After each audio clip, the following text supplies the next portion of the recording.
The story started with a man bleeding and struggling to breathe. He thought about how far they had come. Laser beams rained down on them. He held on to the hope that maybe, just maybe, they could defeat the enemy. But in an instant, something stabbed him in the chest. He froze. It took him a moment to realize there was now a hole in his chest. He dropped to his knees. That's when it hit him.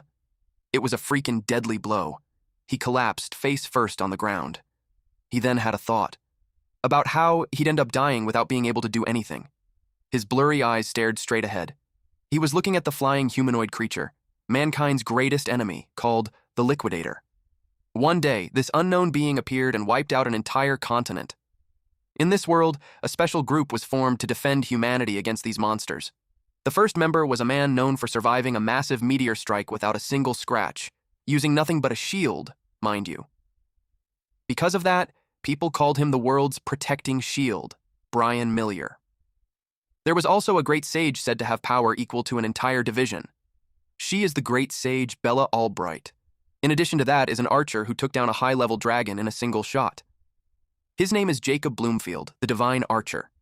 Then there's the strongest swordsman to ever come into existence, the sword saint, Amy White. And then there was them, a group called the support unit. Corpses were already scattered all over the area. The man on the brink of death, our MC, was the foot soldier Gray Lee, who thinks that they are just sacrificial pawns. He watched those elite group fights and thought of how they are on another level.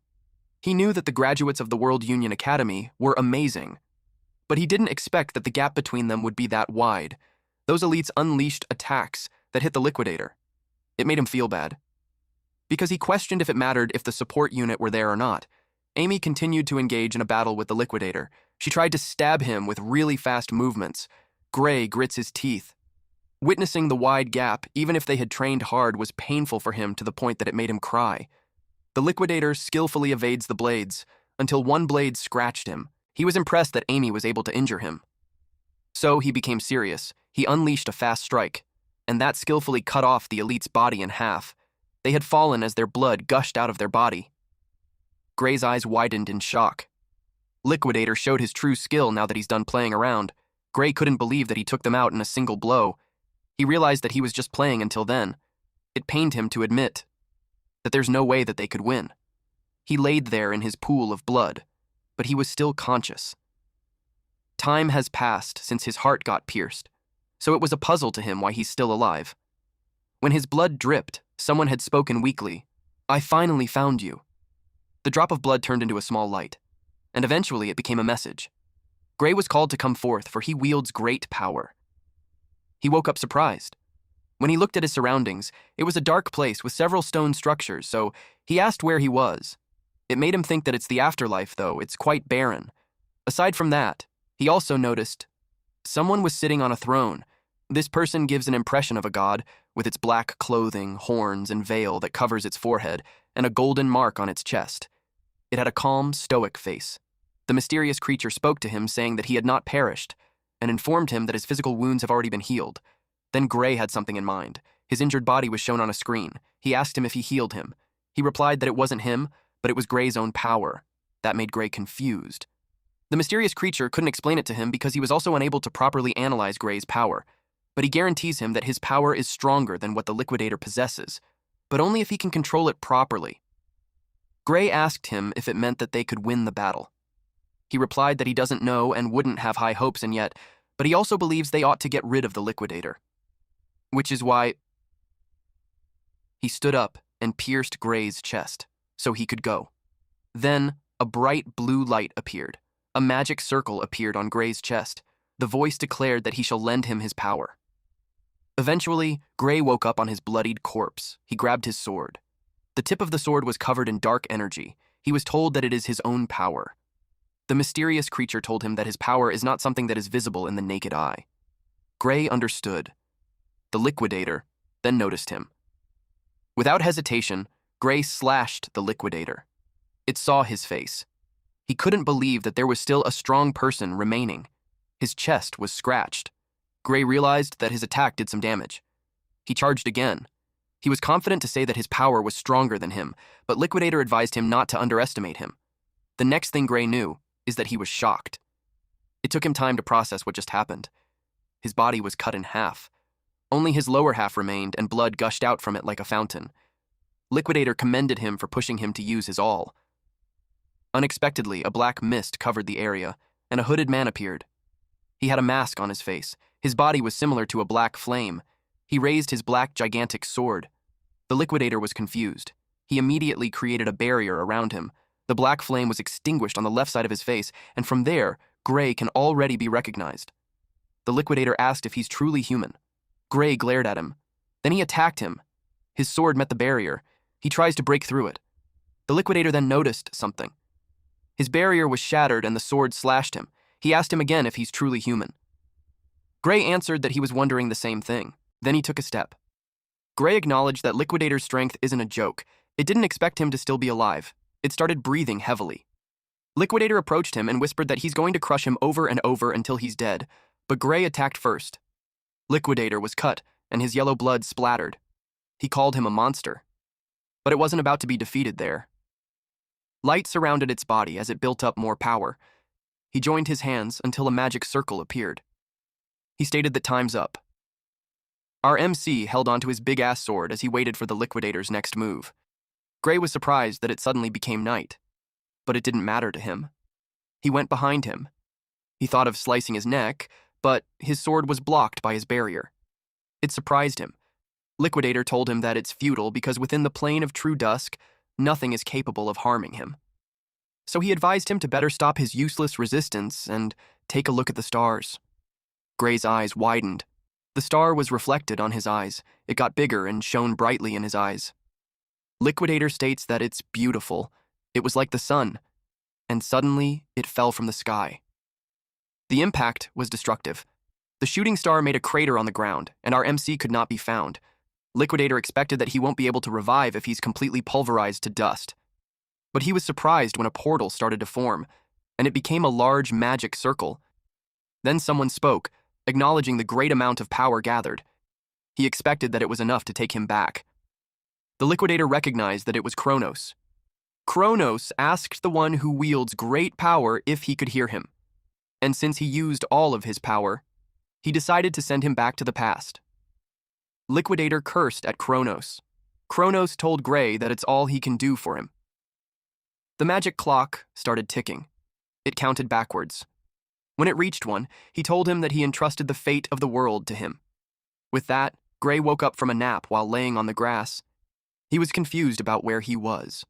Our MC woke up in the middle of a field. The sky was bright and the grass was green. He then looked on his right and recognized that it was his hometown, Renato Village. He was puzzled because it shouldn't be there because it was destroyed 15 years ago. Then he recalled that he was advised to be sent back to the past. He couldn't fathom that it really happened. He propped himself on his hand, but he saw the wound. Around that time, he was being picked on by Belder and the others. This time, he told himself not to be beaten by guys like them, but he knew that those guys were strong and he just couldn't beat them. He sighed and stated that defeating Liquidator was just a dream. He decided to think about how to deal with them once he's a bit stronger because he didn't want to get hurt, but while walking in the forest. Unfortunately, he ran into them. The leader was the biggest bully of them all named Belder. The asshole was with 3 young men. He told Gray that he had been looking for him, and he had a lot of trouble finding him. Gray was cautious. Belder threw a sword in front of him and told him to pick it up. He looked clueless, which is why Belder called him out not to act dumb. He wanted to have a mock battle. Gray refused, saying that his injury hasn't healed yet. He thanked him for the invitation and told him that he can't partake until his injury heals. Belder replied that he has nothing to worry since the blade is blunt. Gray reasoned that no matter how blunt the blade is, it is still a lump of iron and it can still injure someone if hit in the wrong place. Belder yelled at him to shut his fucking mouth. He told him that he didn't have the right to say no, and if he doesn't like swords, he told him that he can just fight without a weapon. Belder immediately charged forward. Gray was caught off guard. He couldn't believe that he wanted to beat him, even when he was unarmed. Now it didn't seem like that intention was truly a mock battle. He remembered what the military doctor told him before he was sent back. The doctor said that the reason that his swordsmanship wasn't improving was because of an injury he had sustained as a child. And reflecting on it, he could tell that it is where his life as a loser began. He sidestepped to evade Belder's attack. Then it confused him. Belder clicked his tongue in annoyance, while Gray was wondering if Belder's strikes were always that slow. He ducked to avoid another attack. They engage into a dance-like motion, wherein Belder attacks and he evades it. He realized that it wasn't because Belder was slow. Belder got annoyed that he couldn't hit him. The sword was an inch away from Gray's face, but he moved swiftly to evade and closed the gap between them. He realized that the correct answer was he had gotten faster. The other three young men were surprised with his move. They stated that it seemed like he's a completely different person. He went to pick up the sword. He knew that he might not have the body that he used to have, but he has the memories of the battles that he fought. Belder leapt to slash him. Even if the attack was coming from behind, he skillfully deflected it by swinging the sword using his uninjured hand. Belder got hit, and he let out a small groan. Gray didn't expect that it was enough to throw him off his feet. It made him question if it's okay to fight against such an amateur, but he thought that the guy isn't someone who deserves pity. He reasoned that it was those pieces of trash who tormented him because he couldn't fight. But this time, it wasn't the case anymore. He attacked, resulting in Belder letting go of his sword. Belder cursed out loud. Seeing that he let go of his sword easily, Gray could tell that he's worse than an amateur. He told him that he probably wasn't trained on how to receive a blow from a sword. Our MC stepped in front of Belder and told him that there's nothing to worry about, as he held on to his sword.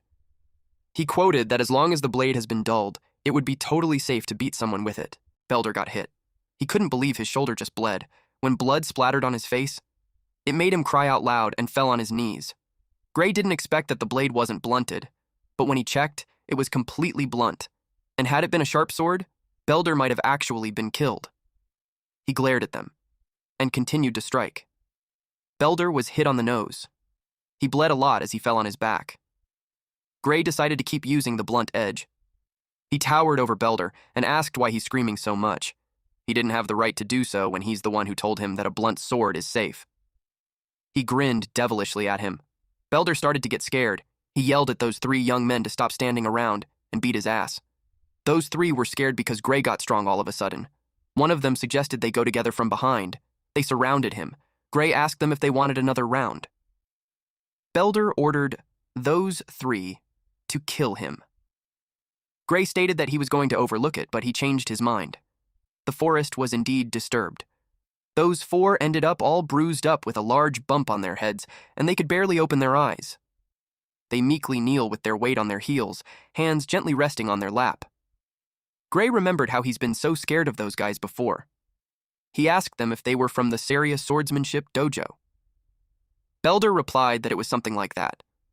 One of them said that they felt like they have gotten strong enough, so they haven't been going lately. In his head, he questioned their meaning of strong enough. He realized that he shouldn't expect much from the dojo itself, but regardless, he knew it would have uses. He wanted to be introduced to the dojo because it was by referral only. Belder told him to ask someone else because if he told his master that he lost, he couldn't imagine what they would say. Gray swung his sword in front of Belder and suggested that they should just continue what they're doing. Naturally, Belder got scared. He ran off while yelling that the dojo is that way. They were all surprised how fast he was. Those three yelled at him not to leave them behind. They soon entered the city. Belder asked him why he wanted to enter a dojo. He stated that it was because the dojo has a recommendation slot for the academy. Belder confirmed that he heard something like that. Our MC responded that that was the reason he wanted to go.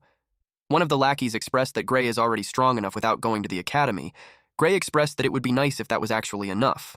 But he knew that even the world's strongest lineup was no match for the Liquidator. And even when he used Kronos' power, he couldn't even scratch him when he got serious. He had no idea how strong he needed to be to defeat that thing. But still, he had some clues. Belder then pointed at the direction of the dojo, and he nodded. The moment he clashed with Liquidator, he felt it for a second, that he was able to control that dark power. And what he focused on at that moment was the swordsmanship taught to him by the Sword Saint. He thought that if he had spent more time training in swordsmanship, in the same conditions as the Sword Saint, then he knew the battle's outcome might have been different. He's aware that it was the reason why Kronos sent him there. They eventually arrived at the dojo, and the woman heard them. She tried to confirm if the bastards tried to pick on a civilian with the swordsmanship that they learned from her, and they just ended up getting their ass handed to them. She clicked her tongue. This woman was the swordsmanship dojo instructor, Saria. Belder tried to reason that they weren't picking on him because it was a mock battle. She responded by hitting him so powerfully that he got blasted away and hit the wall with a loud wham. The other three had their eyes widened in shock and trembled in fear. She knew he was just making up excuses. She told them that if he calls beating up someone unarmed a mock battle, then it would mean that what she did just then was also a mock battle. She pointed her sword at his eyes while telling him to leave and never return.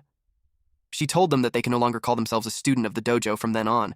They all replied yes and scurried away. She sat in front of Gray and apologized. She acknowledged that her former students caused him a lot of trouble. He replied that there's no need to worry about it. She thanked him for his understanding, and then she brought up the topic that he wanted to get a recommendation to the academy. She wanted to apologize for the trouble Belder and those guys caused, but as much as she'd like to write a letter of recommendation, she had to confirm his abilities first. She handed him a wooden sword. Gray accepted. She told him that he could have the first move and encouraged him to come to her whenever he's ready. He started attacking her. The dojo started evaluating his moves. She could see that his swordsmanship is quite practical for his age. She could sense that it is as if he's been through countless battles before. She attacked and he deflected it. She understood that Belder and the others are no match for him. She could tell that his style is mostly self-taught, but every so often, his swordplay looks similar to what is taught in the academy. It made her curious if someone had taught him. She could tell his swordsmanship is rough, but admitted that he may have the talent, which is why she could say that he's a diamond in the rough. It was about time they wrapped up. She attacked. He was about to strike too. Their swords clashed. They went at it again. She found it strange that he wasn't even faltering and Gray could definitely keep up with her. She just wanted to test his skills a little, but her best was being drawn out, and she questioned the feeling that she was getting. It was fear. Gray made her feel scared. He swung his sword so powerfully that it made her step back. She assumed it was just a wild swing. At that point, she saw his weakness. She took the chance to attack, and decided to end their match there, but she was caught off guard, and was left puzzled. Saria's sword had been cut in half. Consequently, it made Gray shocked too. It was because he felt the same sensation back then, which led him to think that he still has the power, but it came with a drawback. He felt immense pain in his body that made him drop to his knees. Saria worriedly asked him on what's wrong. He realized that his body failed to keep up with the power. His legs were trembling, but he stood up and replied that he's okay. Realizing that he could barely stand, he took a mental note of not using the power carelessly. He thought of telling Saria about it. Saria, on the other hand, was puzzled on why he's staring like that. He ought not to tell her because even if he did, she probably won't believe him.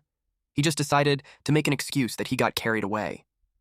Deep inside, though, Saria knew that it was impossible to cut her sword with a dull wooden sword, and she's aware that he knows it too.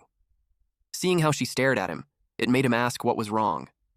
Saria understood that he didn't plan to talk about what just happened. She contemplated, then brought up the topic about what he wanted, a recommendation to the academy. He replied that he heard that she could give him one. She replied that she can give him a recommendation to the kingdom's finest educational institution, which is the Royal Academy of Swordsmanship. But she wouldn't recommend that he go there, because she thinks that he's not suited for that place. That made him feel bad. It confirmed his insecurity that he lacked strength, especially when he could hardly do anything except that last moment. Saria told him that there was another place that he should aim for, and that was the World Union Academy, she stated. Gray's eyes widened in shock. What Saria meant was that he shouldn't just be the kingdom's best, he belonged in the world's top institution. That blew his mind. He's well aware that it was the place where the Sword Saint and the others came from. He asked if someone like him can really be accepted there. Surprisingly, she replied that it's impossible. She knew he recognized it himself. His body was far from fit enough to wield a sword. She's aware that if it's the Royal Academy, he might be able to fake it with his skills, but it won't pass in the World Union Academy. She questioned how he'd acquire such skill with his feeble body. He knew she's right, because he's well aware that everyone from that academy is a genuine monster. And with his body like that, he can't even compete. He looked sad about it. Saria saw his expression and asked why he's giving up. She pointed out that there are still 9 months until the entrance exam. He reasoned that it's only 9 months. She agreed that it might not be enough time, but she wanted him to trust her. She asked if he's ready to suffer over the next 9 months. He replied that he didn't want to suffer, but he decided to do it. He entrusted her to take care of him over the next 9 months. She liked our MC's answer. With that, her demeanor changes, which caught Gray off guard. With a devilish grin on her face, she told him that it will be the start of his hell. Days passed as he underwent rigorous training with her. He trained relentlessly. Gray ate both delicious and questionable meals. He sparred with her and continually honed his swordsmanship. Our MC was determined to make it to the entrance exam on time. 8 months later, changes were noticeable. Saria could see that he had grown muscular, and with that, she had nothing else to teach him. She encouraged him to go out there with confidence. He was puzzled because there's still a month until the exam. She explained that taking an exam in a place he's not used to isn't going to be easy, which is why it's best that he gets there early. She gave him money for the trip and for a month's worth of food. He hesitated on taking it. Also, he thinks that going a month early was too soon enough. He takes it as if she's chasing him out of the village. She replied that he's just overthinking it. He brought up the topic about an ogre's nest being found near the area. That surprised her. He added that there are hardly any guards in the village. She tried to play it cool and told him that it had nothing to do with them. She assured him that help will come from the royal capital, so they have nothing to worry about. She urged him to head to the exam without any worries. He could tell that she's lying. He knew that no help would ever come to the village, and right before the village is destroyed, his master would lose her life. In his past life, there was news that she was killed when she went to kill the ogre alone, but he simply replied that he understood what she wanted. He thanked her and informed her that he'll be going. She let out a smirk and wished him well on the exam. Later that night, skeletons were displayed on a tree with sticks piercing through their mouths. Saria showed up in the forest. From the scout's report, she followed the path in the forest and found a trail of blood, and it led right into an eerie den.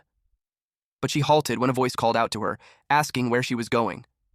When she looked up, she saw Gray sitting on a branch of a tree. He smiled at her and called her master. She was surprised to see him. She asked what he was doing there when he's supposed to be on his way to the academy. He asked her the same thing when she said earlier that ogre nests would be taken care of by the army from the royal capital. She told him that the army couldn't come because of an emergency, so she decided to deal with it herself. She assured him that her alone is enough because she already assessed the nest strength from the scout's report. She shared that the boss is an elite ogre and the nest holds around 40 to 50 monsters in total. She admits that the number of minions will be a tad tricky.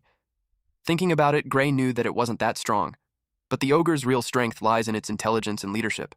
Gray was aware of the risk of being surrounded, and that means it's suicidal to fight alone. And he's certain of one thing. If he lets his master go alone, she won't make it out alive, and the village will be destroyed by the ogres. He had seen that future with his very own eyes. He expressed that he wants to go with her. She refused and insisted that her alone would suffice. He tried to convince her by saying that he doesn't want to miss the chance to gain some real combat experience. Then he asked if she thinks that he's going to get in her way. That made her laugh, because she knew that he's well aware that he won't get in her way, especially when she could no longer win against him in a mock battle. She reasoned that nobody knows what may happen in a real fight, especially if it's a monster's nest that suddenly formed. And for a dangerous job like that, it's best to wait until he has a bit more experience in real fights. He understood that she wouldn't budge, so he proposed an idea instead. She got intrigued. He told him that he'll fight with her, knock her out cold, and deal with the ogre by himself. Looking at his stance, it doesn't seem like a joke. The dojo was speechless. She eventually gave up, but stated she had one condition, that no matter what happens, he should come back alive. He assured her that, and also wished her to live. Under the moonlight, they hid behind a boulder while spying on the colony of ogres. The terrain leaves no room for escape. It showed their confidence of building a nest in that kind of location. It also meant Gray and Saria couldn't escape either. And since they were dealing with intelligent monsters, he decided to play it safe. She started to observe the colony carefully, and she didn't see the boss anywhere, so she assumed that it's probably inside the tent. They could only hope to thin their numbers down before the boss comes out. She instructed Gray to take out any enemies he could see on the side, while she takes care of the other side. Gray agreed, and they charged in. One ogre sensed something. Before it could process what it was, Saria was already in its face and slashed its head. The other ogre witnessed the head roll on the ground. It immediately communicated with the other ogres, and in no time, a horde came charging. Meanwhile, on Gray's side, he was cutting down enemies one after another. He moved fast. Same with Saria. It was indeed a bloodbath. Eventually, the two grouped up. A lot of ogre corpses were on the ground. She praised him and even questioned if it was really his first time. But Gray changed the topic and told her to stay sharp. They were just getting started. Internally, Gray felt something was off. The ogres were too weak. If they were really that weak, he knew his master could have handled them alone. That's why he figured the real danger was inside the tent. A pair of red eyes stared out from the pitch-black tent. They locked onto him, and it made him uneasy. Without hesitation, he told her they had to leave. Now. He even urged her to run immediately. Saria asked what was wrong. He looked panicked as he shouted for her to just go. She picked up on his fear, and they started to run. But as they did, something jumped over them. To their shock, an ogre landed in front of them, blocking the way. Saria scoffed when she saw the elite ogre. She said it was an honor that the boss came to them personally, but Gray told her it wasn't the boss. Then another ogre let out a thunderous roar. It was so loud, Saria instinctively covered her ears. Right after that, a swarm of ogres showed up. They were in a frenzy. She was stunned by the sight and asked what was going on. Behind the horde stood a massive ogre. Gray said it was something far stronger than an elite. He called it an ogre general. It was the real boss of the nest. With the elite ogre guarding the exit and a crowd of ogres blocking the front, they were trapped. The ogre general didn't move, but its presence alone was terrifying. Once she heard it was an ogre general, Saria instantly knew they couldn't win this alone. She glanced at the elite ogre, then suggested they take out the one in front of them and try to escape. She launched an attack, but it deflected her strike. She focused and slashed again. She managed to leave a scratch on its shoulder, but to her shock, the wound started healing. Gray told her it was useless. The general's roar boosted the ogre's strength and healing. That's why they felt unusually strong. And now, she was struggling to even take down one of them. Gray kept fighting. He trusted her to cover his back. He said she didn't have to win.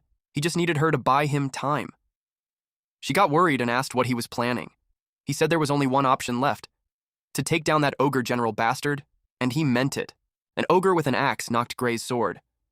Our MC got irritated every time they tried to flank him. The ogre tried to make him drop his sword, then raised its axe to strike. Right now, Gray was focused on taking out every enemy in front of him, but the ogre easily broke his sword. He realized it couldn't handle the power of a boosted ogre. The ogre swung at him again and he jumped just in time. He was glad he had a spare, but he knew it wouldn't last long either. Saria realized his situation and tossed her extra sword to him. He thanked her. Now he had 2 swords, but he knew that still wasn't enough to wipe them all out. So he focused only on the ogre general and the horde between them. He pulled out the second sword. With one quick motion, he cut through the ogres in his way. One of them scratched his cheek as it attacked.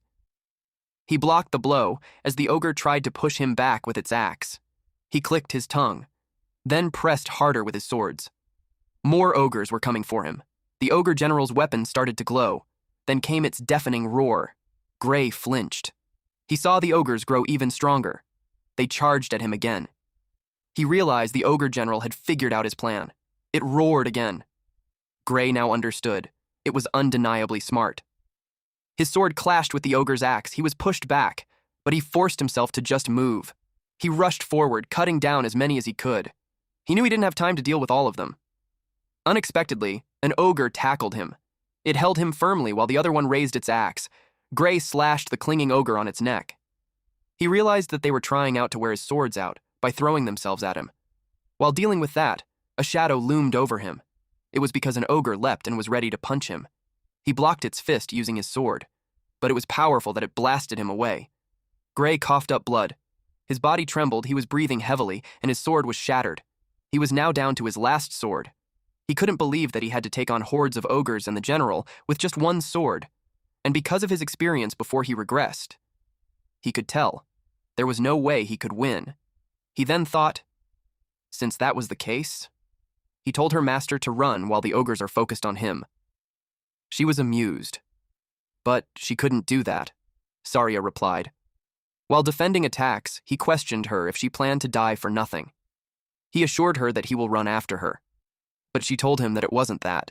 She had a grim expression on her face. until she had this resigned look when she admitted that she couldn't run anymore. Her leg was slashed and was bleeding heavily. Gray turned pale when he saw it. Now, he ran out of options. In his mind, he had gone back in time with one goal, to defeat the liquidators. He swung his sword, all while thinking his life might end right there. His last sword shattered, but he refused to give up. He tried to remember how that power felt back then. He thought about tapping into it again, with one ultimate goal, to defeat his enemies. While ogres readied themselves to attack him, he forced himself to remember.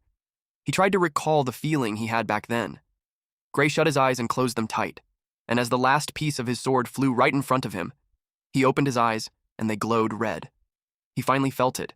He swung his black shadow sword, delivering a fatal strike to several ogres. Mist covered part of his face and his blade. Saria was confused. Gray wore a grim look, but when he looked at her, he smiled and told her it was all right. With one swing, he severed several heads. The ogre general's sword began to glow again, but in a split second, it was cut down. Saria noticed it, but while she was distracted, an ogre tried to sneak up on her. She realized the attacks felt weak. She commented that they used to give her a hard time, but now she could slice through them with ease. She said that without the general's boost, they were nothing. It was already deep into the night when they finally defeated the ogres. Gray apologized for breaking her sword. She didn't mind, especially since he saved her life. He handed it back to her. She was about to ask him about the strange power he used when Gray suddenly collapsed. He fell face down to the ground. Saria panicked and called out his name.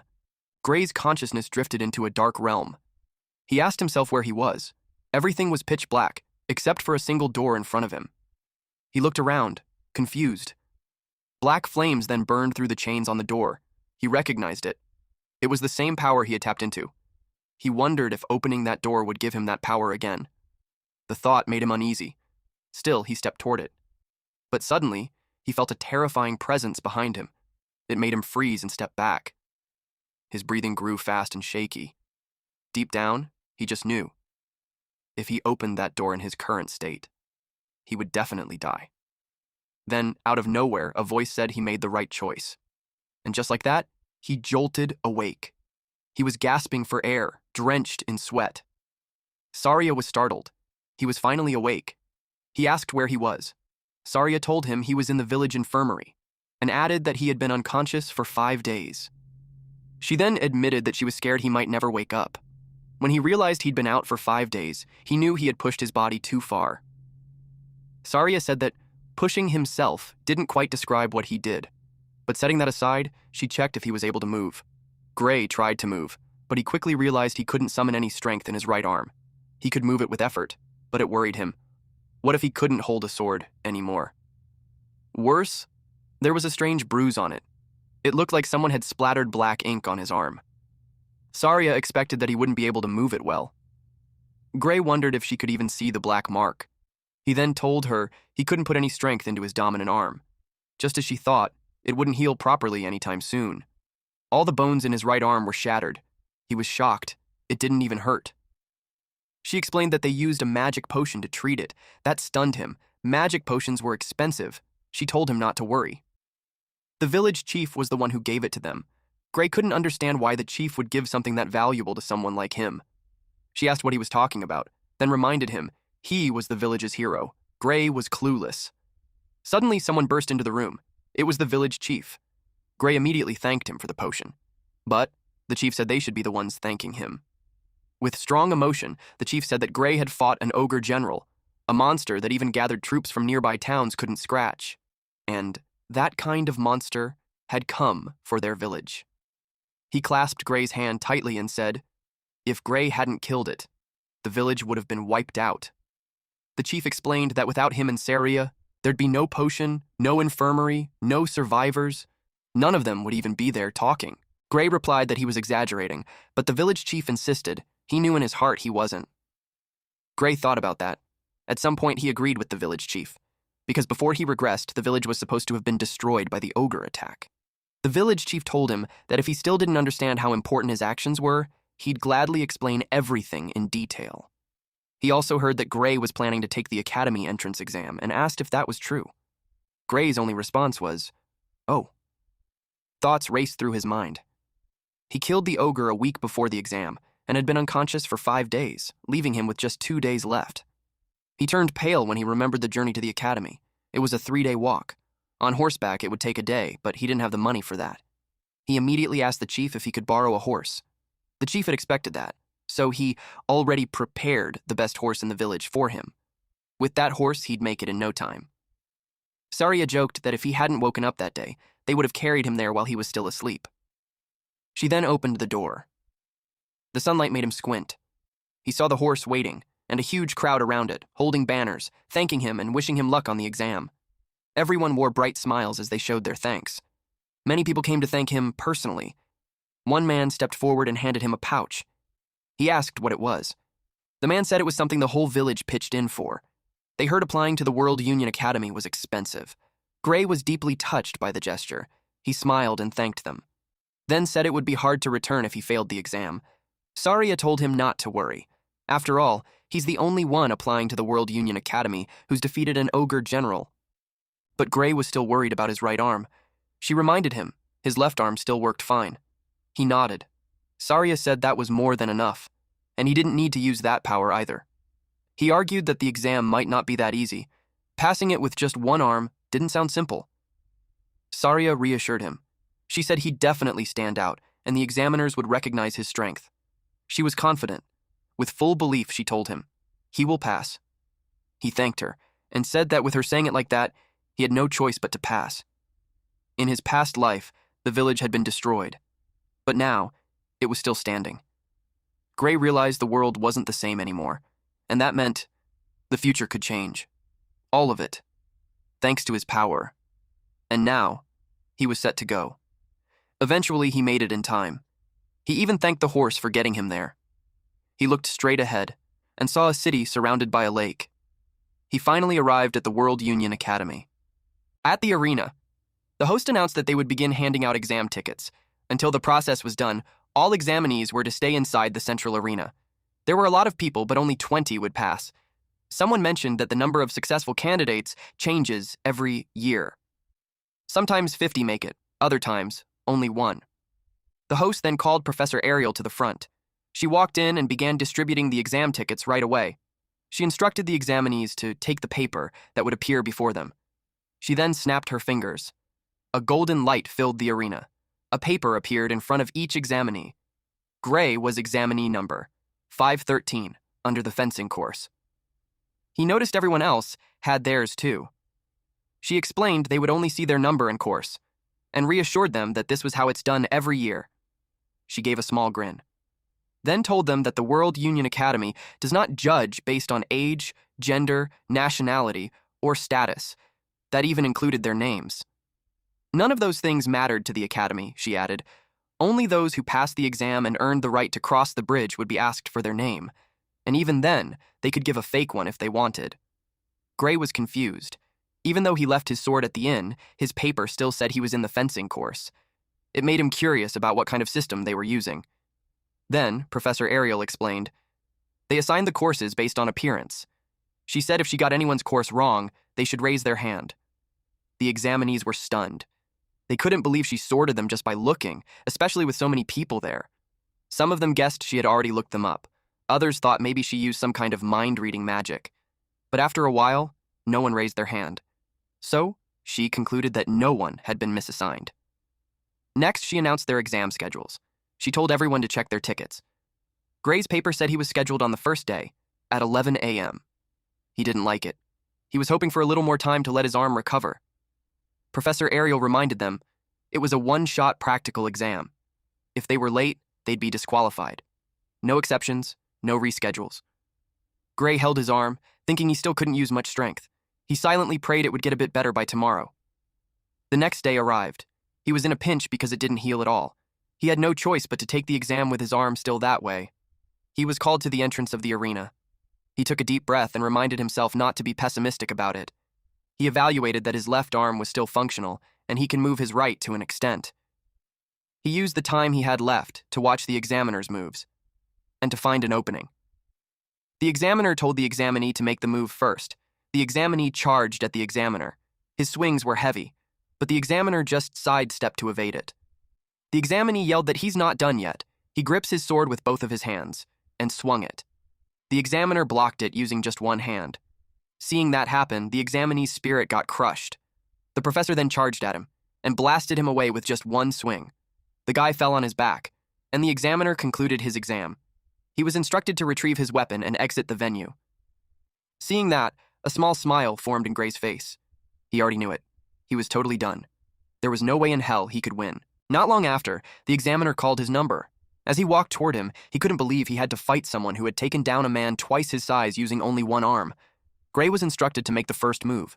He felt like he didn't have a chance, but he decided to do whatever he could. He charged forward. He recalled what Saria had told him, that a sword isn't swung with just arms, but he needed to channel his power generated by his entire body through his arms. Even if his right arm is powerless, he thought of driving the force through his other muscles. He swung his sword and the examiner ducked to evade it. Gray was feeling nervous since he can't fight the way he usually does. He thought that if swinging a sword without arm strength was that easy, no one would bother training their body in the first place. The examiner counterattacked. That's when Gray got confused. Because the instructor's sword was kind of slow, he was able to block it. He could tell that the examiner had insane power, but his speed and technique don't even come close to his master's. He believes that if he relies on the swordsmanship he learned from her, he might be able to make up for the difference in arm strength. Gray's eyes turned sharp and he thought, if that was the case, he moved accordingly, and became certain that the examiner was slow, and wasn't nearly as strong as he thought. He recalled his master's words, that he'd definitely pass. Their swords clashed, and he was able to overpower the examiner. It's when he started having faith that he could do it. Their sword fight continued. Although Gray had seen the examiner's swordsmanship, he charged at him, and the professor evaded, which led Gray to think that the difference in power is too great that he can't break his form. It made him realize that it wasn't easy to win with just one hand, after all. With that said, as they continued to spar, the examiner's movements were becoming rougher. While Gray had a risky move in mind, he found the right timing, and baited him to come to him. The examiner attacked, and that's what he wanted, for him to make a wide-open swing. He shifted his weight to his right foot, knowing it would leave an opening. He also knew most opponents would go for a big, obvious swing. Unexpectedly, Gray was already behind the examiner. The examiner was caught off guard. Our MC knew that no matter how great the difference in power is, if he could get behind, then he'd be able to defeat him. But they were suddenly ordered to halt. The tip of his sword was only an inch away from the examiner's back. Gray wondered if the match was really over. He thought it's a bit early to stop there. The other examiner announced that the time limit for him has been reached. His eyes widened as the result was announced. It was a draw. Gray was sure he wouldn't make it. His grip on the sword loosened, as if his body had simply given up. He left the arena feeling down because he had given his all to pass. He also knew that if he can't win against the examiner, things will be difficult for him. He expects his arm to heal next year, so he'll take the exam again. Before he left, he glanced at it one last time and expressed a thank you. 1 week later, in the World Union Academy Meeting Room 53, the head of the academy asked the professors their thoughts on the candidates now that they have finished all their exams. One of them expressed that he's exhausted. An older professor stated that the method of everyone observing together is rather inefficient and suggested to divide the workload next year. Another professor defended that they can't afford to overlook a talent simply for the sake of making things easier for themselves. The head sighed and pointed out that he asked to hear their thoughts on the examinees and not on the system. He started with the examinees from the swordsmanship course. He asked who passed. They watched the screens, and one of the professors stated that, as always, those who beat the examiners passed, and the rest will be based on the quality they showed and how they held out during the 15-minute time limit. He asked the other swordsmanship course instructors what they thought. One professor replied that other than those who beat the examiner, the candidates number 5,217, 753 stood out. The other person suggested that they keep it at that, since even if others joined, they wouldn't be able to keep up in class. The professor agreed and asked if anyone thinks otherwise. The meeting went on. Eventually, the head concluded that they had confirmed the successful candidates for the swordsmanship course, but then someone asked about candidate number 513. The head glanced at the speaker. It was Professor Ariel. She asked them what they think about candidate 513. They all watched the screen. One professor called 513 a little guy, When they watched it, it looked like he's going to win, but if he relied on setting up traps just to beat the examiner, things would be difficult for him. They observed that the technique was good, but his strength was lacking, and it felt like he was outmatched from the start. The brown-haired professor with a mustache expressed that he's not good. They all agreed. Professor Ariel was speechless. She couldn't believe that so many have watched and yet not a single one of them noticed. She thinks that if everyone's blind, then having everyone to observe together is a waste. The next day. Gray was holding his exam ticket. The results for the swordsmanship course will finally be announced. Only 6 people passed. Everyone waited nervously. The first to be called was candidate number 5. As their number was called, their exam ticket burned. Then came candidate 217. Next were numbers 432 and 615. Then 753 and 925. That was it. Gray looked crushed when his number wasn't called. The successful candidates were told to cross the bridge and finish enrollment by the end of the day. Gray was downcast while others around him cheered for the passers. He wore a heartbroken look after failing. Then came another announcement. The Divine Eye Special Admission. Just a few seconds later, Gray's number was called, and his exam ticket burned in blue flames. Everyone around him was shocked. Gray stood frozen, completely confused. People in the crowd started sneering. It was Gray's first time hearing about this special admission. Some said the academy must have cheated. They claimed the World Union Academy had sunk to a new low. Gray overheard them. He was confused since he had no connections. He wondered if his master did something, but he hadn't heard anything. An old man scolded the crowd for talking like that about the Divine Eye admission. He said it was a prestigious category that produced heroes for centuries. The crowd didn't buy it. They said it was only respected long ago. They pointed out recent Divine Eye picks, Amy White, Bella Albright, Leek Muller, and Jacob Bloomfield, and called them failures. Even the current candidates had heard the stories, but Gray knew better. Those 3 were part of the main force that fought against the Liquidator. Now, his name stood beside theirs. An announcement was made in the academy that the entrance ceremony would begin in 30 minutes. Once the students finished changing, they were asked to gather in the plaza in front of the main office. Their uniform had a black path with the academy symbol engraved on it. Our MC looked dashing. Some students arrived early at the plaza, but they weren't sure if it was the right place since nothing was set up yet. A man came running toward them and apologized for the delay, saying there was a mix-up. He asked the students to step back a little so he could place the stairs in that spot. The students moved and asked if where they were standing was okay. The man said it was perfect. Then he knelt down. The students were confused. He touched the ground, and a large magic circle appeared. The ground started to shift. The students' jaws dropped. They were shocked to see a full structure rise right in front of them. The man apologized again for the delay and told them they could sit wherever they liked. The students were clearly amazed. They realized it was teleportation magic, but couldn't believe something that big could be teleported. Gray sat down, thinking the school probably wanted the ceremony to be held in a place where the building could be seen. To him, it felt like an extravagant use of teleportation magic. He definitely looked excited, after realizing how powerful the World Union Academy was. The students noticed there were too many seats. Only 30 students were accepted, so it seemed unnecessary to have that many. The girl she was talking to was surprised she didn't know why. She apologized, explaining that, aside from sword training, she hadn't studied much else. The girl offered to explain. She said that, as the name suggests, the academy gathers top students from around the world. Then she pointed at something in the sky. The other girl was shocked to see aircraft and dragons flying above. She asked what those were. Gray was surprised to see the magic airship, Strato Queen. He had boarded it once before when he joined the Liquidator Subjugation Squad. It was said to be one of the biggest airships in the world. He couldn't believe they used it just for an entrance ceremony. The World Union Academy definitely exceeded all of Gray's expectations. The airship landed, and the students got off. Now, everyone was present. The entrance ceremony could begin. Eventually, the headmaster's speech had ended. Gray looked bored. In his mind, the entrance ceremony isn't different from a normal one.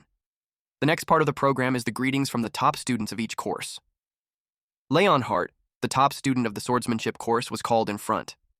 While he got up from his seat and made his way on the stage, the students gossiped about him. They heard that he defeated the examiner in an instant during the entrance exam. Some even said that he's as good as any of the professors when it comes to swordsmanship. This student is Leonhard Apius. Gray watched him.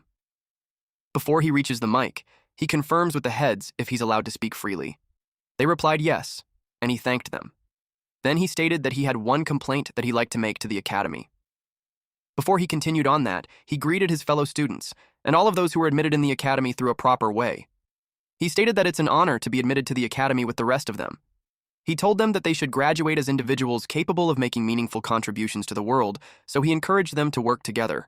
He added that he was looking forward to the days when they can aim high together as students of the prestigious World Union Academy, but he expressed that there's among them those who don't deserve to be there. He asked Professor Ariel if he's correct. It caught her off guard. She stated that all the students there passed the rigorous exams, and though they may not be as strong as him, she doesn't think that it's a wise idea to exclude them. Then she asked him why he's asking her that. Leonhardt glared at her while saying that he's not talking about those who have been admitted by passing the exams properly. He stated that what he meant was the students she backdoored into the Divine Eye special admission. Then he dared the student who was specially admitted to show himself and ordered him to return his uniform and leave the academy. Tension filled the air. Gray couldn't understand why he's so hostile. Then he recalled that Leonhardt was sitting right next to him. He was relieved that he didn't know his face. He was thinking that he won't get caught up in it if he doesn't step forward. Professor Ariel acknowledged that the students for that year are quite lively. Leonhardt felt like no one was taking him seriously. He called her out and told her to stop letting students in through the back door. She didn't say much at first. Then, in the blink of an eye, she leaned in and whispered in his ear, asking if he really thought he was stronger than that kid. Her move was unexpected, that it shocked the whole arena. Leonhardt was caught off guard. He gritted his teeth. He said yes, then asked if she was trying to prove him wrong. Professor Ariel liked his confidence and suggested a bet. That caught his interest. She bet both her job and the kid's admission. Gray was confused by everything happening. Leonhardt turned to Professor Ariel and asked if she was trying to make him fight the special admission kid.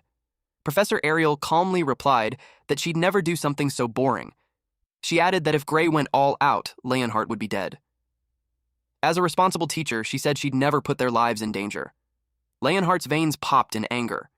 He felt insulted, but she simply said she was stating facts. Instead, she suggested a safer option, a bet involving monsters. She said Leonhardt was better at fighting monsters than people anyway. He glared at her but admitted that she knew him well. He asked what the actual bet was. She explained it simply. Each of them would fight a monster she picked. The monsters would get stronger with each round. Whoever fails to defeat their monster first loses. The stakes? If Gray lost, Professor Ariel would retire and the special admission students would be expelled. But if Leonhardt lost, he'd have to do whatever she told him. Then she asked if he was in. Leonhardt wanted to know what kind of monsters they'd be facing. He was confident in his skills, but he didn't want to get caught up in anything weird. After thinking for a moment, she revealed the first target, an ogre general. Then she teasingly asked if it was too easy for him. The whole class was stunned, but Gray didn't react. Instead, he was curious why she chose that monster. Leonhardt, on the other hand, was furious. He shouted that an ogre general wasn't something a person could defeat alone. Professor Ariel clarified that they didn't have to do it right away. They'd be given a full year. Leonhardt snapped. If someone could solo a disaster-level monster in just a year, people wouldn't be suffering in the first place. He yelled at her to pick something more realistic. Trying to catch his breath, he paused, and then realized her true plan. He believed she was purposely choosing something impossible just so there wouldn't be a clear winner, but with confidence, he declared he wasn't going to play along. Ariel smirked and added one last condition. If the match ended in a draw, then Leonhardt would be considered the winner.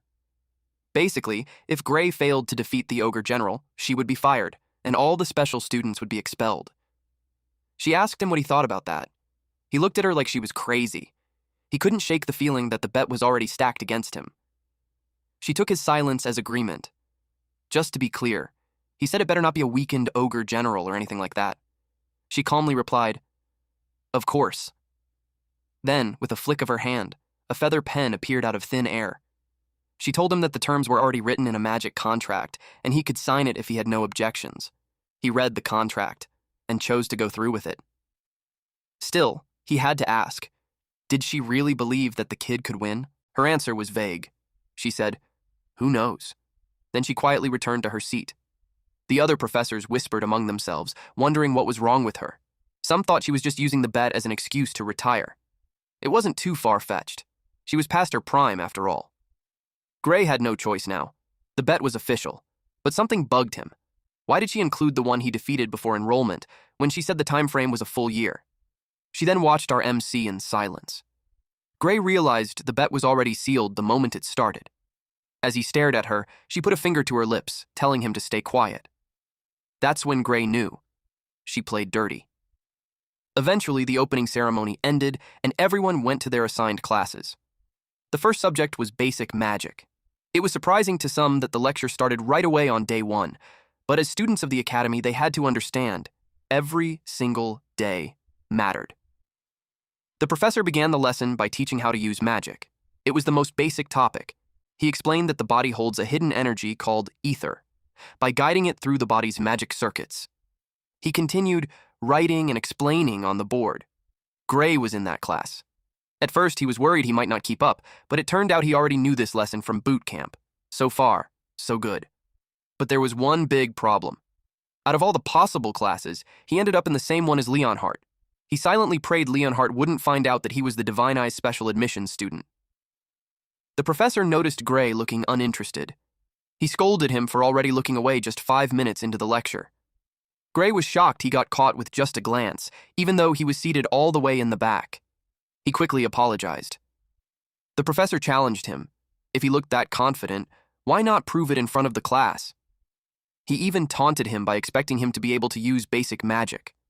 Gray politely explained that since they were in the swordsmanship course, he thought it was okay if they couldn't use magic.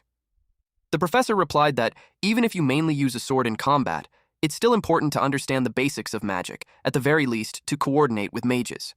Knowing basic spells and understanding how they feel is essential. Gray didn't expect the professor to give the same explanation as the one from boot camp. He wondered if the spell they'd be learning would also be the same. So he asked if they were going to learn Ether Bullet. The professor raised an eyebrow and asked if he could already use it. Gray said yes. He felt relieved. At least the painful boot camp hadn't been a waste.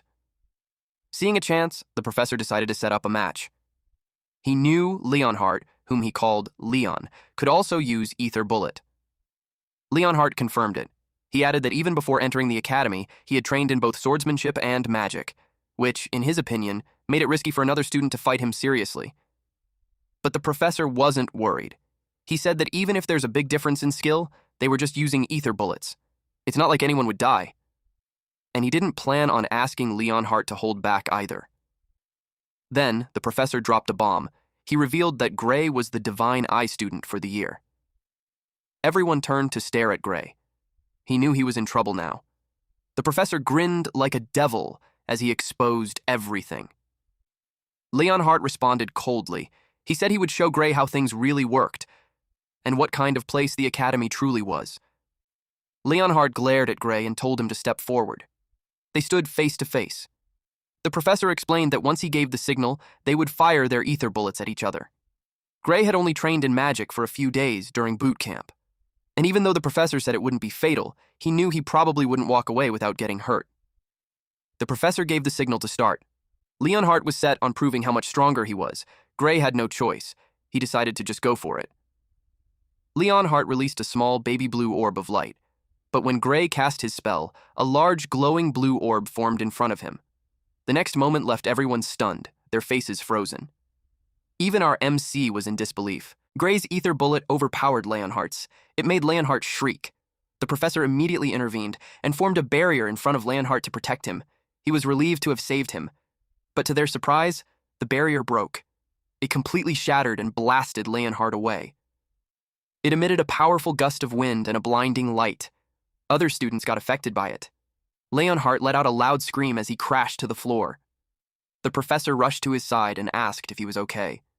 Leonhardt stood up and said he was fine. The professor let out a sigh of relief.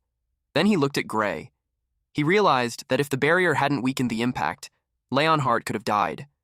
And even more shocking, none of the professors could produce an ether bullet that strong. He turned to Gray and asked, "What did you just do?" Gray was confused. Leonhardt's ether bullet felt so weak, it didn't even seem like the same spell. That made him wonder. Was the ether bullet he learned during his time in the subjugation squad different from the one taught at the academy? He asked if maybe he had used the wrong spell. The professor said no. It was definitely an ether bullet. But he added that the quality of Gray's was different. It wasn't made from regular ether. It was super compressed ether. The other students had never even heard of that before. The professor admitted it was a kind of power even they struggled to control. Yet somehow, Gray not only produced it, he shaped it into a spell. He said there was no one else in the entire academy who could pull that off. The students started whispering. It was the first time they'd seen an ether bullet that powerful. Some of them now believed that the Divine Eye admission existed for this exact reason. Others said Gray should have been placed in the magic course from the beginning instead of being admitted as a special case.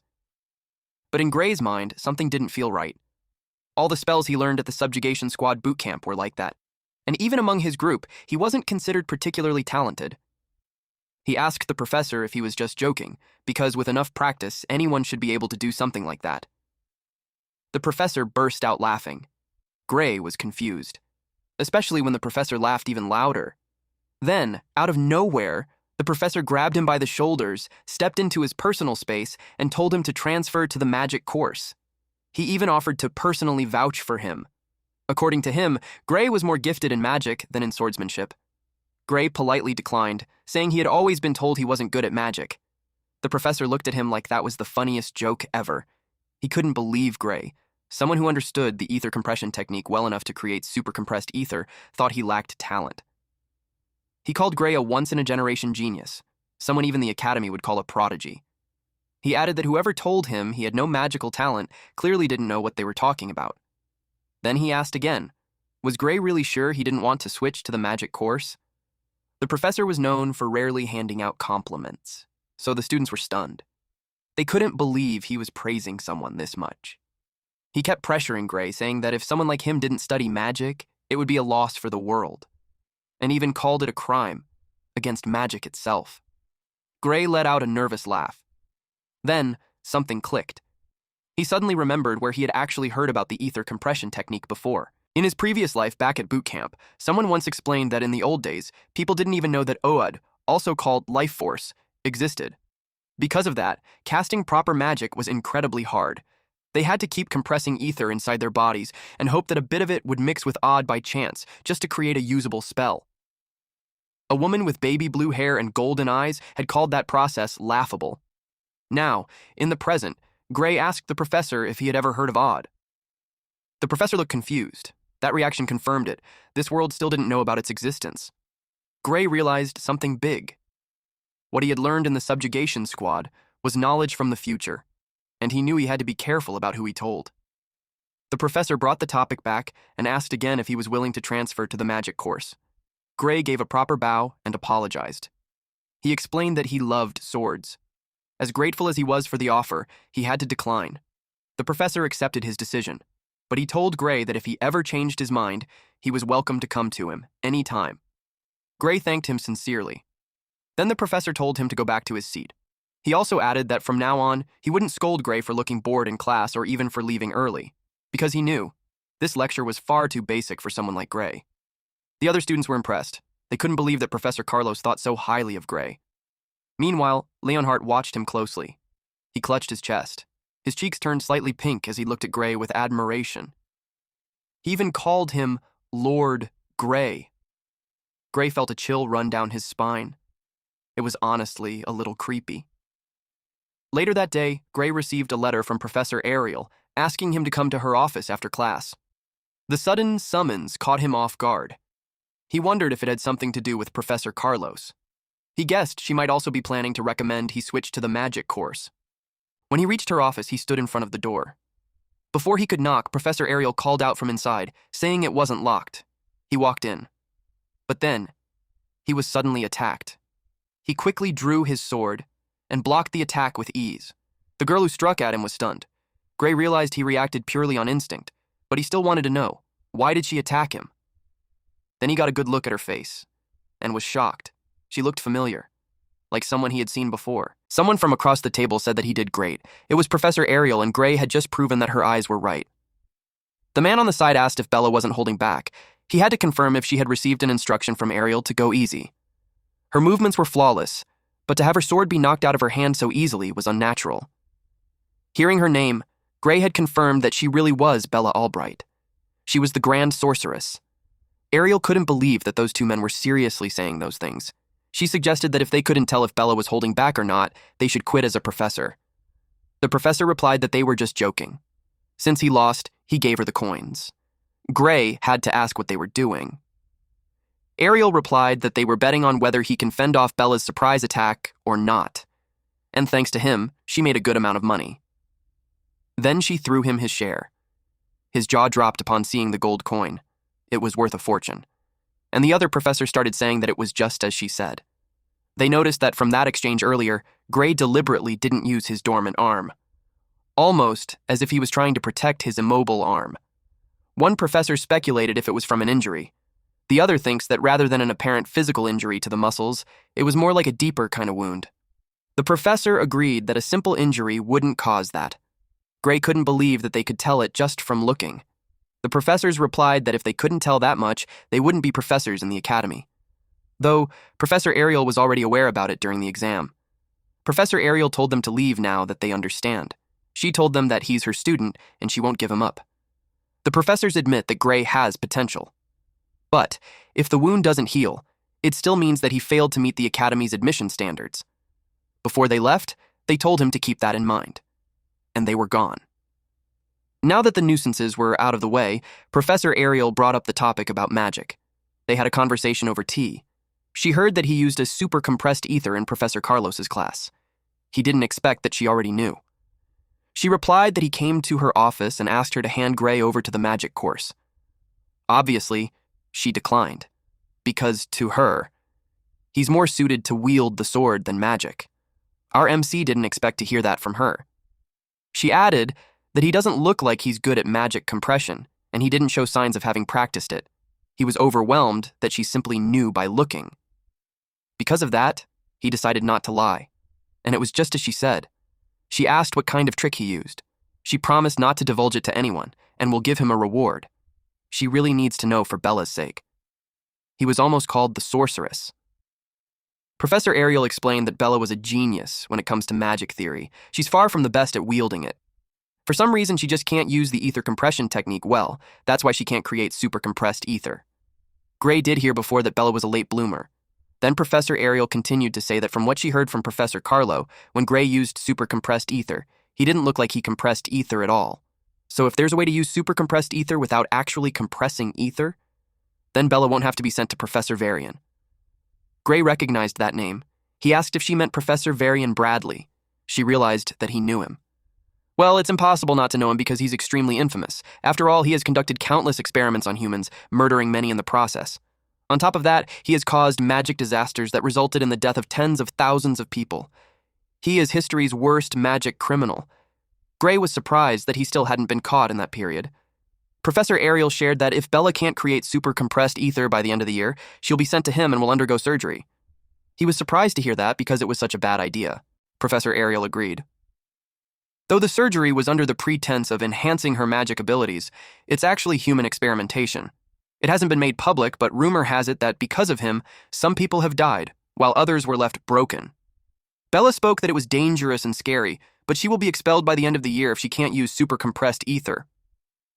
Professor Ariel expressed that she honestly wished she'd quit the academy than have that man mess with her body. The magic that Gray knew was a knowledge that did not yet exist at that time. If he tells them, he might end up changing the course of history.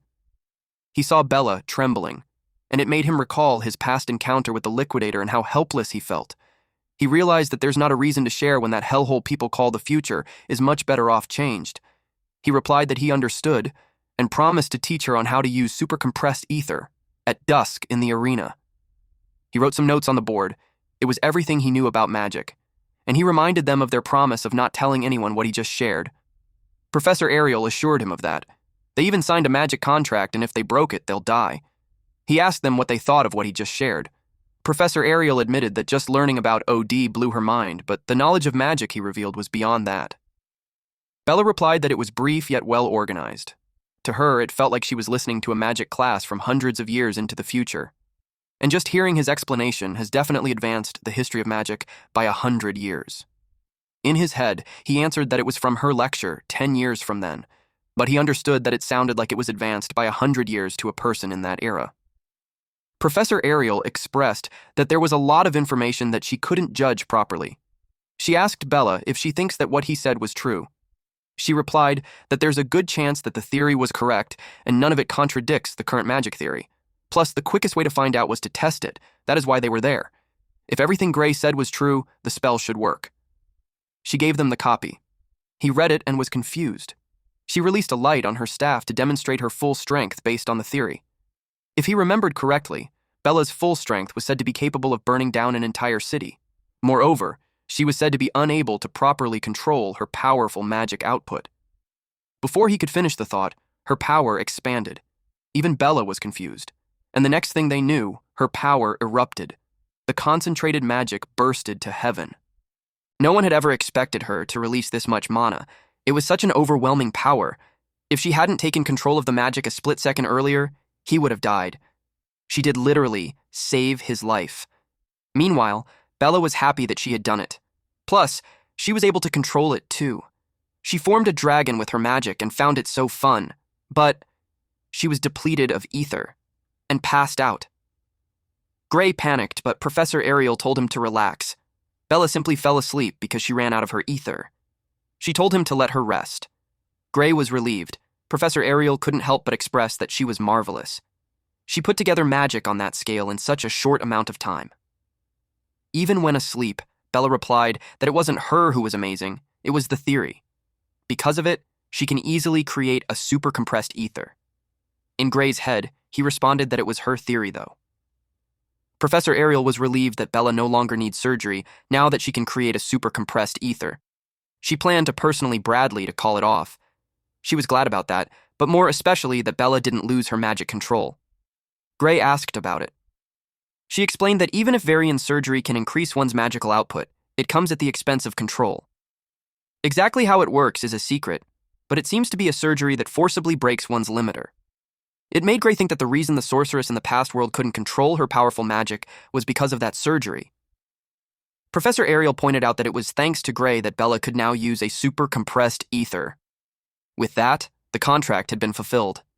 And it was turned to fulfill her part of the contract, and the first thing on her list was to use magic on his arm. When she released her magic, magical butterflies came out too. She touched his hand and the butterflies flew around them. The magic became stronger. And when she was done, she asked how he felt. He tried clenching his hand, and to his surprise, he could move it. He thanked her for it. He was puzzled because not even a magic healing potion could cure it. She told him not to compare her nerves-restoring magic with the average magic healing potions. Then she asked if he could move his hand the way it used to. She suggested he swings a sword to find out. Our boy took a step away from her and swung a sword. He was confused at first, so he kept swinging. He felt strange. It didn't feel like it moved as well as it used to. She told him that she has repaired his nerves, but her magic can't heal the wounds in his soul. He asked about it. She emphasized that he heard her right. Then she told him that the recent magic knowledge hasn't proven the existence of one's soul yet, but she believes it does. After all, she can see it with her eye. She can see that his soul was slowly healing. It will heal naturally as long as he doesn't overexert himself. He thought about it and asked if he should refrain from practicing his swords. She told him that it's fine to exercise as he normally would. She was actually curious what kind of swordsmanship could harm one's soul like that. He didn't know what to say. Then she stated that there's already an example of swordsmanship that uses one's soul to move the sword. She's talking about Amy White. She knew he already knew her. Gray was confused why she's mentioning the Sword Saint then. And during that era, they haven't even met. Because of his silence, Professor Ariel asked if she was wrong. She told him that the way he wields his sword gives her the impression that he learned it from Amy. And when she thought about it again, she noticed the slight difference. It made her think that the person he learned swordsmanship from must have been more skilled than Amy. She told him to give it a few more years, and Amy would just be as skilled as his master. Gray was astonished that she could even think that far. He replied that he learned his swordsmanship at a dojo in his hometown. At this point, he had to change the topic because if he let this conversation continue, he might end up spilling everything. So he asked if it was possible for one's soul to be damaged because of swordsmanship. She replied no. At the very least, not with any swordsmanship. Simply put, there was no way that something ordinary could defeat an ogre general with just one slash. Not to mention cutting down the surrounding ogres and trees, too. Gray realized that she already knew. Of course she would. And thanks to him, she already practically won the bet. She admitted that she saw some of the remaining scenes left and they were magnificent. Not even the most sophisticated cleaving magic could have done that. It made her conclude that he used the mysterious power within him. He asked him if she could see it with her eye. She confidently replied yes. She could see the power leaking through the chain door. It made him recall the door that he saw. It's not just something one can figure out by guessing, so he was convinced that she could really see it. Then she shared that she had seen power similar to his, though she doesn't think they're the same things, just a similar vibe. He asked if there were others with powers similar to his. She replied yes, but also admitted that she was uncertain if they're humans or not. Then she told him that they were called the Liquidators, and seeing his expression, she could tell he had heard of them. He was bewildered why that name was being mentioned in that period of time. Professor Ariel realized that he knew of it. In all honesty, she didn't think it was that well known. She stated that since Gray knew about a future-looking kind of magic theory, it wasn't that surprising. He just laughed it off while thinking that it really was knowledge from the future, but no one realized it yet. She asked him how much he knew about the Liquidator. He replied that he only knew that he's an extremely dangerous threat to humanity, and that he has to be stopped before he appears. If that's impossible, then he must be destroyed no matter what it takes. She replied that he was a bit extreme, though she agrees that he's dangerous. But even so, Varian was intent on continuing his experiments. Gray asked how Professor Varian was related to it. She was confused why he asked. Then she revealed that the Liquidator was the very being that he was trying to summon. That was news to him. He didn't know that the Liquidator was man-made. But when he thought about the Academy last time, they acted as if they knew exactly where the Liquidator would appear. Then he realized it. He was alarmed. That the Academy was involved in summoning all along. He yelled that the experiment had to be stopped immediately, to which Professor Ariel agreed. But unfortunately, the one running it was a professor like her, so she doesn't have the authority to shut him or his experiment down. She did push the higher-ups to cancel it, but they wouldn't listen. Gray questioned who exactly were those higher-ups. She doesn't have the authority to tell him that either. She summed up that unless the orders came from above, no one can force the experiment to stop. He was disappointed that not even a name was given. He realized that the Academy's leadership was more tangled than he thought, but if that person was a criminal, then it changes things. In the last world, Varian's illegal experiments killed tens of thousands, and he even knew where he carried them out. He revealed that he knew where Varian conducted the illegal experiment, and he thought of catching him red-handed. But Professor Ariel told him that it won't work either. He asked why. She explained that entering an Academy professor's research facility without permission was a serious crime on its own. And if they can't produce hard evidence, they would be the ones getting locked up. It made her ask if he has proof of his crimes. He became silent. She continued to say that if not, then they had to put off the conversation for the time being. He realized that she knew it was dangerous and her hands were tied. He simply replied that he understood her. Then she changed the subject into talking about his power. She asked if he wanted to learn how to control it. It caught his attention. He asked if she could really do that. She replied that there's a professor in the Academy who's very good at dealing with unknown forces. The name was Heathcote Longfellow. He knew it was the very same person who trained the Sword Saint herself. She expected it to catch his interest, so she planned to arrange for him to start private training with him tomorrow. He was very happy with that. The very reason he came to the Academy was to master the power. He didn't expect to find a lead that fast. The next day, Heathcote Longfellow attacked him. He couldn't believe that he had been receiving private lessons from Heathcote Longfellow himself, but he's confused why they're just running like that. They were in the middle of the forest. Even if Heathcote was ahead of him, he could tell Gray's mind was wandering. He yelled at him that if he had room for stray thoughts, then he should just pick up the pace. He instructed him to run until his body was at its absolute limit. He yelled for him to listen, well then he lectured him that only once he burned away every drop of his physical strength will his soul's power awaken. And as long as he got even a scrap of stamina left, they won't touch swords. He replied, "Yes, sir." He had faith that since it was Heathcote's training, it must mean something. But he also didn't like that while he's out there running laps, Varian's carrying out his experiments to summon the Arbiter. They continued running. while he questions himself if he should really be doing that at that moment. Later that day, he reported to Professor Ariel. She was aware that it had been a week of training already. She asked how it was. He replied that it was mostly running and a bit of sword drills at the very end. He admits that he felt stronger, though. She laughed as she commented that it sounds exactly like him. While they were conversing, someone knocked on the door. Then that person handed Professor Ariel a letter. She read the letter, and afterwards she made a terrifying expression. He asked her what was wrong. She gave him the letter. And when he read it, he also had the same displeased expression. The letter to Professor Ariel was about Bella, who had succeeded in super-compressed ether, and it appeared that she had gained a power closely resembling it. However, upon examination, it was clear that she had not actually compressed it. Therefore, her new ability cannot be recognized as super-compressed ether. So their contract remains valid, and the surgery would be processed as scheduled. It was from Varian Bradley. Gray was furious. He yelled, "This is insanity." Professor Ariel could tell Varian was determined to force her into surgery, even if she doesn't need it anymore. He asked if Bella couldn't refuse. She replied that, unfortunately, the contract was airtight. Unless Varian himself voids it, Bella's only choices were expulsion or the operation. Gray couldn't accept that. She expressed that she needed his help.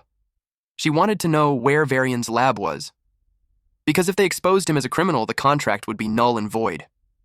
He was caught off guard, but in a few seconds, he smiled. Then he reminded her what she said. It was dangerous without proof. She replied that they'll find evidence. She placed her faith on him. Thinking about it, she admits that she could have done that already from the start because her eyes had told her that he was telling the truth the entire time.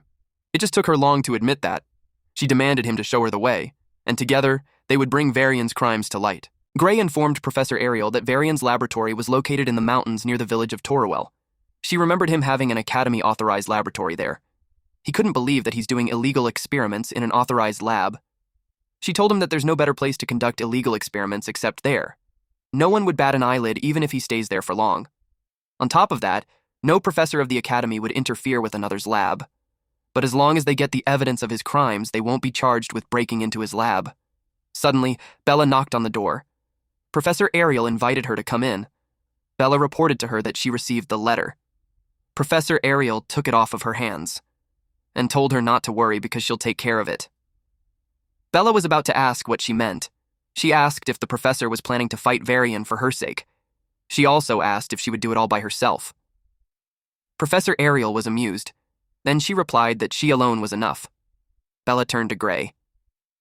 Gray told the professor to wait because he's also coming. Bella wanted to come too, especially that it was her problem. She told them to hold their horses because they would be going against an academy professor. Not only that, but he's also a lunatic who has repeatedly conducted dangerous human experiments. If he catches one of them, there's no telling what he'll do. She couldn't let the two of them go to such a place. Gray pointed out that all the more reason why going alone was dangerous. If he used the same power he used to take down the ogre general, he should be able to be of some help to her. He added that if Professor Ariel disappears, he, as a Divine Eye admission student, would get expelled. Hearing that made her flinch. He requested to let them decide their own fate. The professor watched them, then sighed. She could tell that they would still come even if she stops them. She agreed to let them come in one condition, that no matter what happens, they would prioritize their own safety first. She asked them if they understood. They replied, yes. Later that night in the mountains, there was a hidden laboratory, and Professor Ariel, Bella, and Gray stood hidden in front of it. Bella couldn't believe that Varian was really doing illegal experiments there. Professor Ariel confirmed that, and their plan was to look for evidence. Gray also verified that it was the place. Since they said that, Bella trusted them.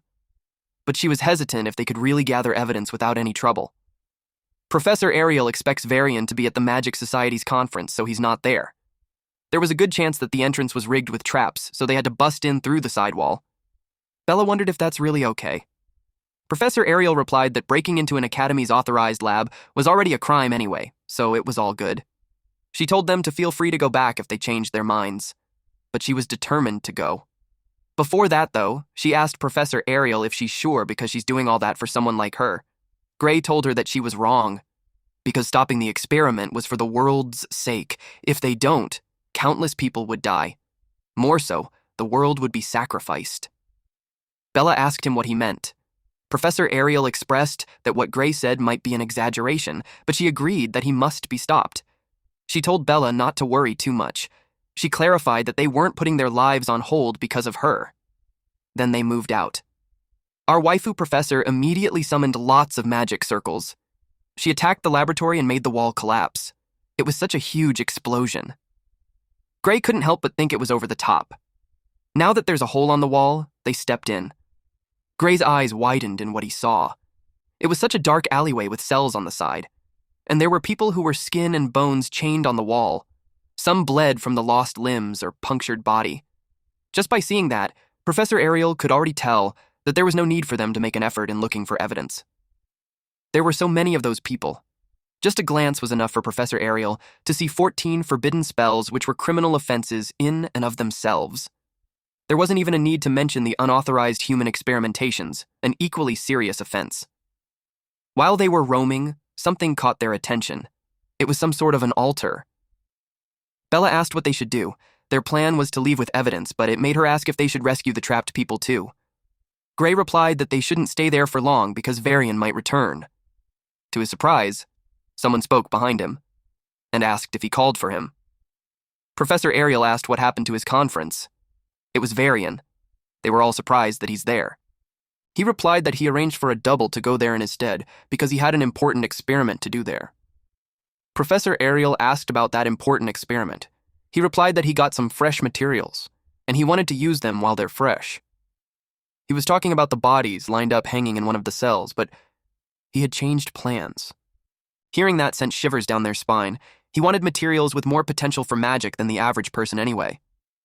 He had no idea how they caught wind of his experiments, but he's certain that they didn't tell anyone that they would be coming there. So if they all suddenly went missing, no one would suspect him. Professor Ariel realized that he was saying that he's going to use them as lab rats. Varian told her to relax, and her sacrifice would push the boundaries of magic itself. And since he can't let them live alive, he'll make sure to use them as best as possible. He was caught off guard when a large fireball almost hit him. It caused a huge explosion. Even Professor Ariel didn't expect it. Bella was the one who attacked. They watched as the smoke disappeared, and saw Varian, amused and unscathed. He expressed that divine eye Ariel still hasn't lost her edge. He didn't expect that a special admission student like Bella would be such an exceptional talent. It made him consider looking at the other divine eye recruits as well. He expressed that he wasn't impressed with Bella's little stunt. An academy student trying to assassinate a professor doesn't make sense. Bella replied that it's better to kill than be killed, though. She missed her chance. Professor Ariel told them that they're pulling back. They already have the evidence, so the academy could handle the rest. But of course, Varian wouldn't just let them away. He released a dark orb with black flame towards them. It almost hit Bella. Fortunately, Professor Ariel blocked it, but Bella got worried for her. Varian told her it's pointless since it was one of the fruits of his research, gluttony flame. It casts fire that devours defensive magic and turns it into fuel. So in theory, it can't be blocked. The downside was that it costs a little rare material to conjure. It had broken through Professor Ariel's magic barrier. She groaned as she activated her eye and puts on an added layer of barrier. It was up as soon as the first one broke, but it cracked as soon as the gluttony flame came in contact with it. She instructed Bella to take the spell memory pouch to Gray. She told him that if Heathcote sees it, he'll know what to do. Bella taps the ground using her staff and created a wider barrier. She was confused about what she was doing and ordered her to hurry up and go. But Bella saw that the professor's barrier was cracking, so she told him to let her handle it. Professor Ariel reminded them of their promise before coming there, which was that when something goes wrong, they should put their lives first. She could tell that Varian's magic was unnatural, so defense spells won't stop it. She told them that she'll buy them some time, but she couldn't finish her sentence because her barrier shattered. She panicked, but Bella assured her that it was fine.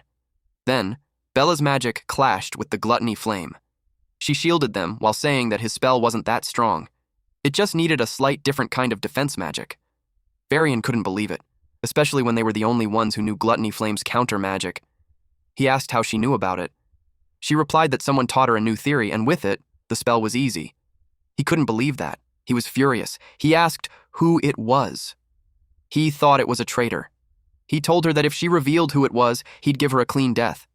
She asked him if he wanted to know who taught her. She smiled at him and replied that it was a secret. She hinted that he was a student from the swordsmanship course. Gray had recalled their interactions, and in reality, he just pieced the theory all together. Varian's veins popped out when he thought she didn't answer seriously.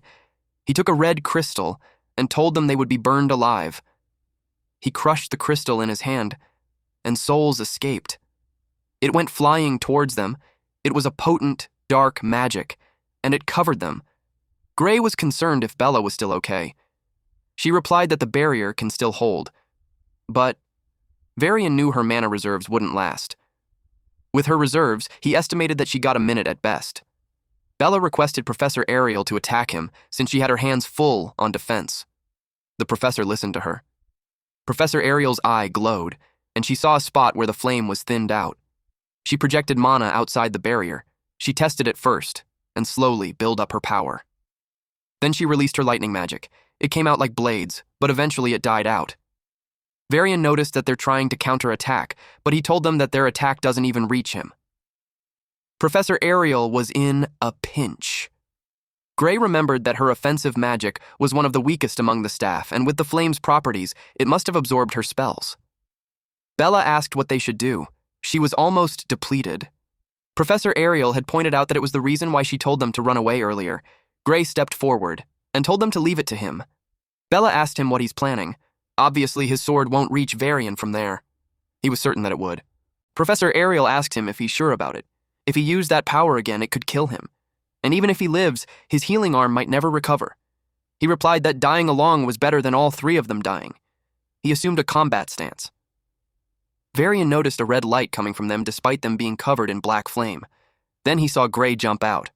The next thing he knew, his head was thrown in the air and blood had splattered. Gray watched him with a serious expression on his face. There was a brief stillness after his attack.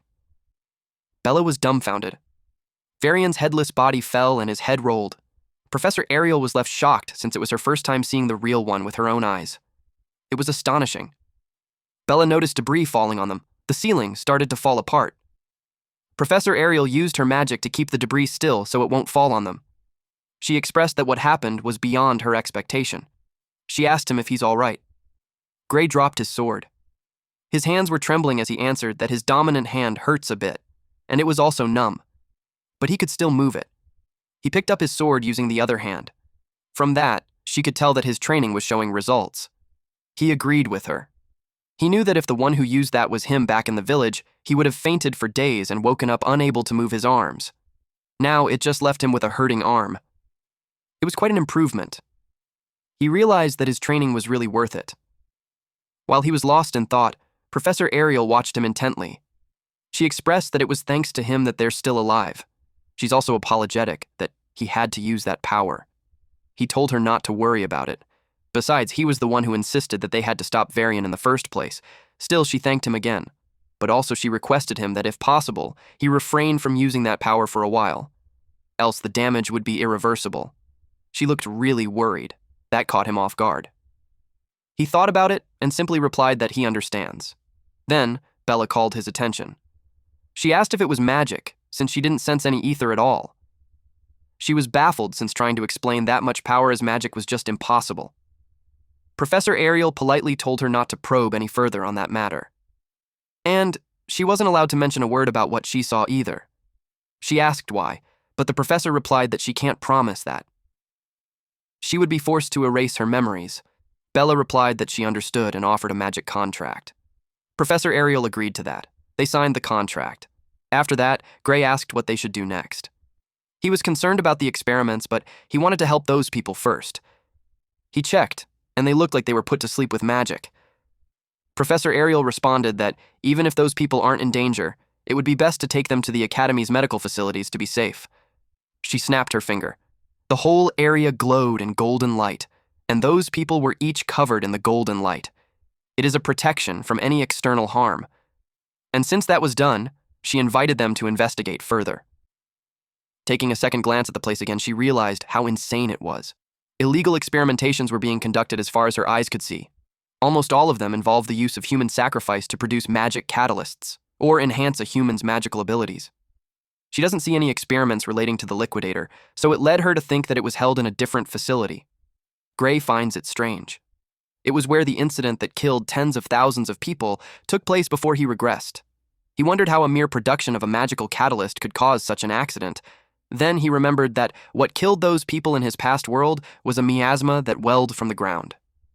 Professor Ariel saw his expression, so she asked him what was wrong. Bella checked on him too. He suspected that something was under that place. He suggested that there could be hidden passages that lead underground. Professor Ariel looked around. There were bloodstains on the floor, and dirt, but no hidden passages. Until she saw something with her special eye. She approached it. She crouched down and inspected the ground. It was faint, but she could sense traces of short-distance teleportation magic in that area. She guessed that it's a space that can only be accessed with teleportation magic. Based on the traces, the teleportation distance was around 300 meters. She could tell something was there. Gray asked if they could reach it.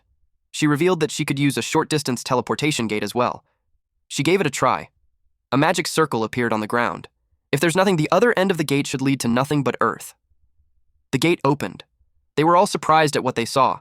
It was a wide area with a lot of buildings, almost like a city. No one would ever think that there'd be a big space underneath that facility. Bella could feel a tremendous output of ether coming from all over the place, especially from the building that she pointed to. It was a simple circular structure. Professor Ariel saw that it wasn't just ether, but there was also a different kind of power, completely different from magic, leaking out there. But it was far greater than anything she had ever seen. Gray had an inkling of what the power was. Professor Ariel confirmed it. It was the Liquidator's power. Professor Ariel, Gray, and Bella entered the building, and they found an empty hallway with a single door. She then confirmed that the power was coming from there, but there was no sign of the Liquidator at that moment. She knocked on the door. Then she opened it, to which made Bella worried that they were messing with it. She told her to relax, because the door doesn't hold any power. It was just placed there as a symbol for ritual. The power wasn't in the door. It was in the magic rigs around it. Suddenly, the magic rigs glowed while Professor Ariel was at the center of it. Gray asked what happened. He thought she's trying to summon the Liquidator or something. Bella could tell the magic was way dangerous, so she suggested shutting it down at once. But Professor Ariel told them not to rush. Her prediction tells her that the setup can't actually summon the Liquidator. The door cracked, and a void of darkness started being seen on the other side. Gray got worried that the space was being torn. Bella called out to the professor. The magic slowly dies down. The two got confused, but it was just as Professor Ariel expected. She had confirmed that those devices weren't made to call the Liquidator. They just punched a tiny gap toward where it exists. Then they funnel the leaking power. The core they used to crystallize the power was most likely human lives. She could tell 10 souls were used so far, but the molding process may have taken more sacrifices. She guessed that the majority of the people they saw upstairs were taken to be raw materials. Bella inquired why they would go that far just to gather power. She wondered what they're trying to do with it. The black flame that Varian used in their fight was most likely boosted by the crystal, and that crystal was the byproduct after they finished processing it. She also knew that the catalyst won't be limited to flames. If they mass-produce the stuff, no one knows exactly what they plan to do with it. The cracks on the door were disappearing. Gray asked if Varian wasn't trying to summon the Liquidator after all, but Professor Ariel had no idea if he didn't try or he just couldn't. She inspected the magic rigs and determined that it was pushed to the limits. It could be that the setup was all they could manage. Bella looked around and deemed that the apparatus were extremely valuable. She had never seen a spatial warp magic that precise and high output. Professor Ariel agreed and revealed that making one of those would cost a nation's budget. But to have 8 of them, a single organization comes to her mind. Bella guessed that it was the Discar Empire, but it wasn't it. They may be the world's biggest country, but they probably don't have the magical research resources to build one of those. Bella inquired who it could be. Professor Ariel thought of an organization whose magical research dwarfs even the Empire. Gray figured out that it would be the World Union Academy. Bella was slightly confused. Professor Ariel told him he was right. There was no other research body that could support that kind of scale and budget. There was a moment of silence between them, until Bella broke it to confirm if the Academy was actually behind it. She hardly believes it because the World Union Academy was supposed to defend the world from threats. Professor Ariel could understand why she doesn't want to believe it, but also she couldn't think of any other group that could pull that off. Gray argues that it doesn't mean that the whole academy was their enemy. He believes that most people there would be on their side, because before his regression, the academy's top forces were the ones on the front lines. Even beyond the subjugation squads, they kept protecting civilians right until the very end. After seeing that future, he can't believe that the academy was humanity's enemy. Professor Ariel pointed out that it was just as he said. Most of the academy probably acts for humanity and wouldn't allow experiments that waste lives. However, the academy has countless researchers as well as facilities. Hardly anyone in the world truly knows the whole picture. And she could tell that whoever was behind Varian had some serious backing. He couldn't have arranged all of that with his authority alone. Bella realized that they couldn't fully trust the academy either. Professor Ariel had watched the academy from the inside for decades. One thing she could say is that it's not an organization that they can blindly trust. Most of the people inside thought they're actually doing what's best for humanity. Even the ones behind the experiments had probably convinced themselves that it was for the greater good. She could only say that the truth was buried in the dark. Gray probed her for any idea on how they could find the mastermind. She looked around but had not found any communication devices in the facility. Not even the Maker's magic residue was left in the rigs.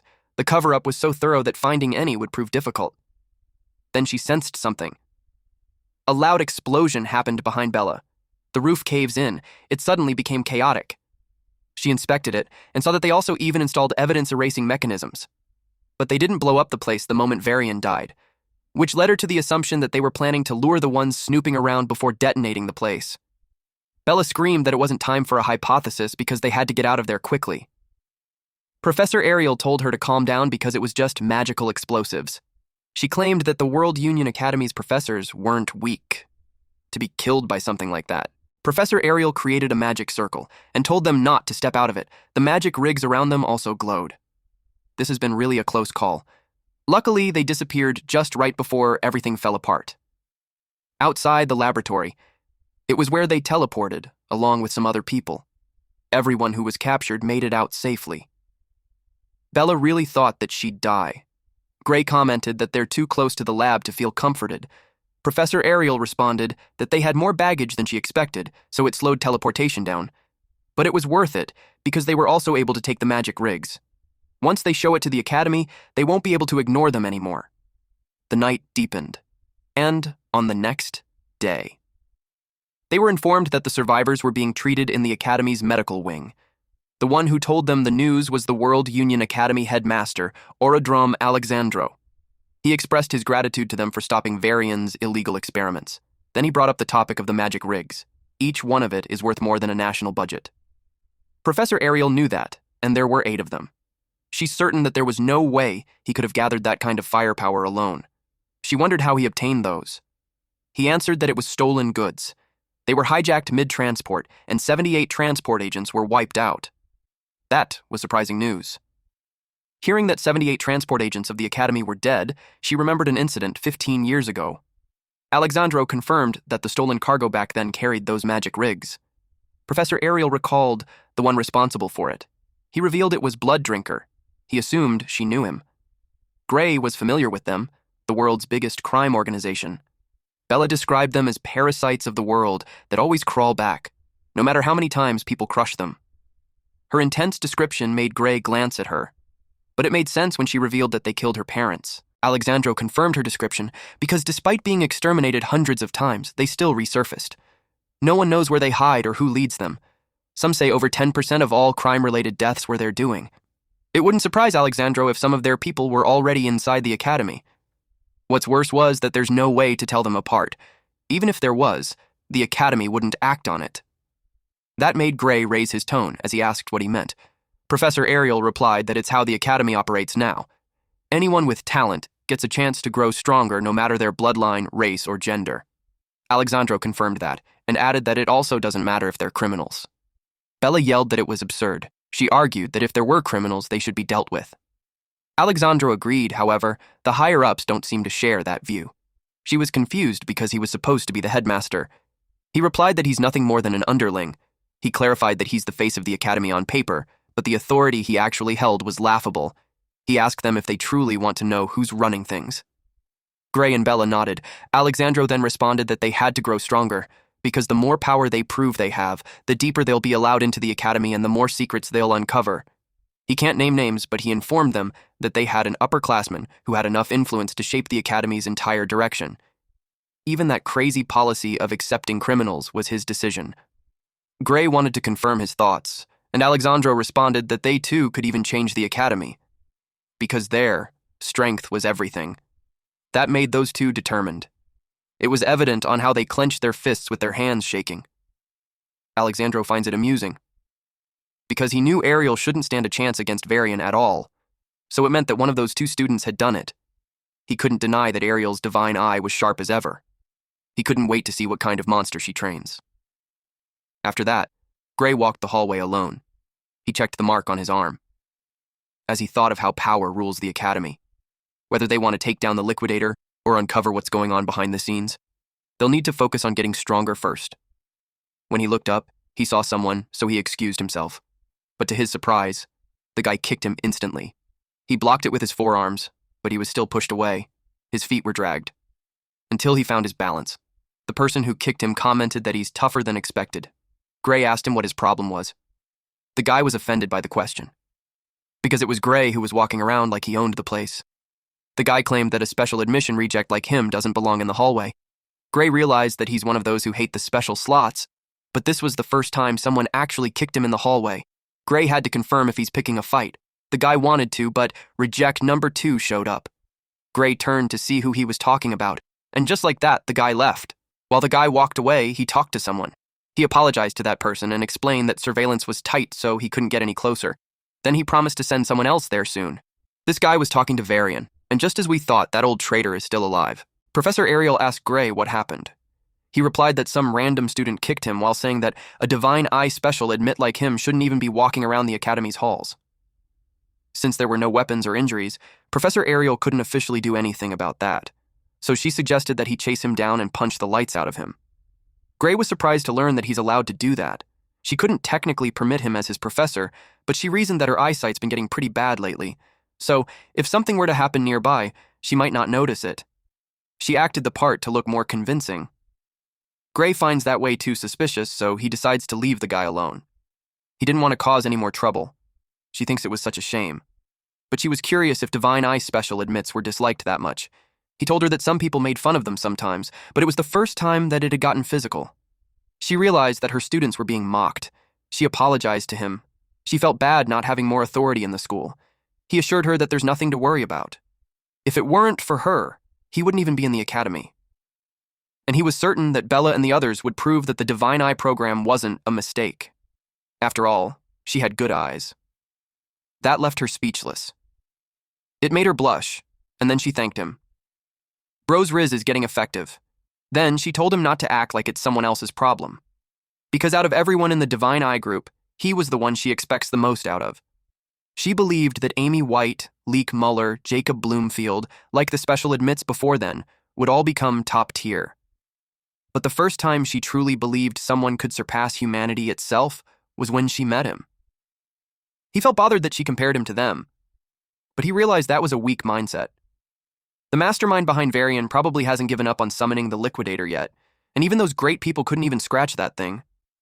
He came back to that timeline to make sure he could defeat it. He remembered what he was told. The fate of the world rests in his hands. After that encounter, the swordsmanship class had a live combat practice. The students paired up according to the list on the board. Gray had to be sharp for this practical training. It was because if he screws up, everyone would start bad-mouthing all the Divine Eye admits again. At the very least, he needs to show he can keep up with the regular students. But he was paired with Leonhard Apius. He's the top of the swordsmanship course. In other words, he's the strongest first-year student. The professor informed them that he matched the students of similar skill level, so they don't have to hold back and to treat it like a real fight. But Gray thought it was a joke. He wondered how he'd end up fighting the top student when he barely got in as a special admit. On top of that, the guy already hates Divine Eyes students. He expected him to be itching to beat him bloody after the incident last year. Someone then caught our MC's attention.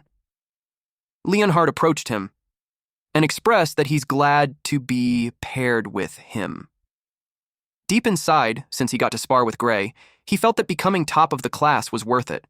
In Leon's mind, he trained harder than anyone. He wanted to showcase his swordsmanship to Gray. Gray's mouth twisted when he saw him. Leonhardt's smile was too bright.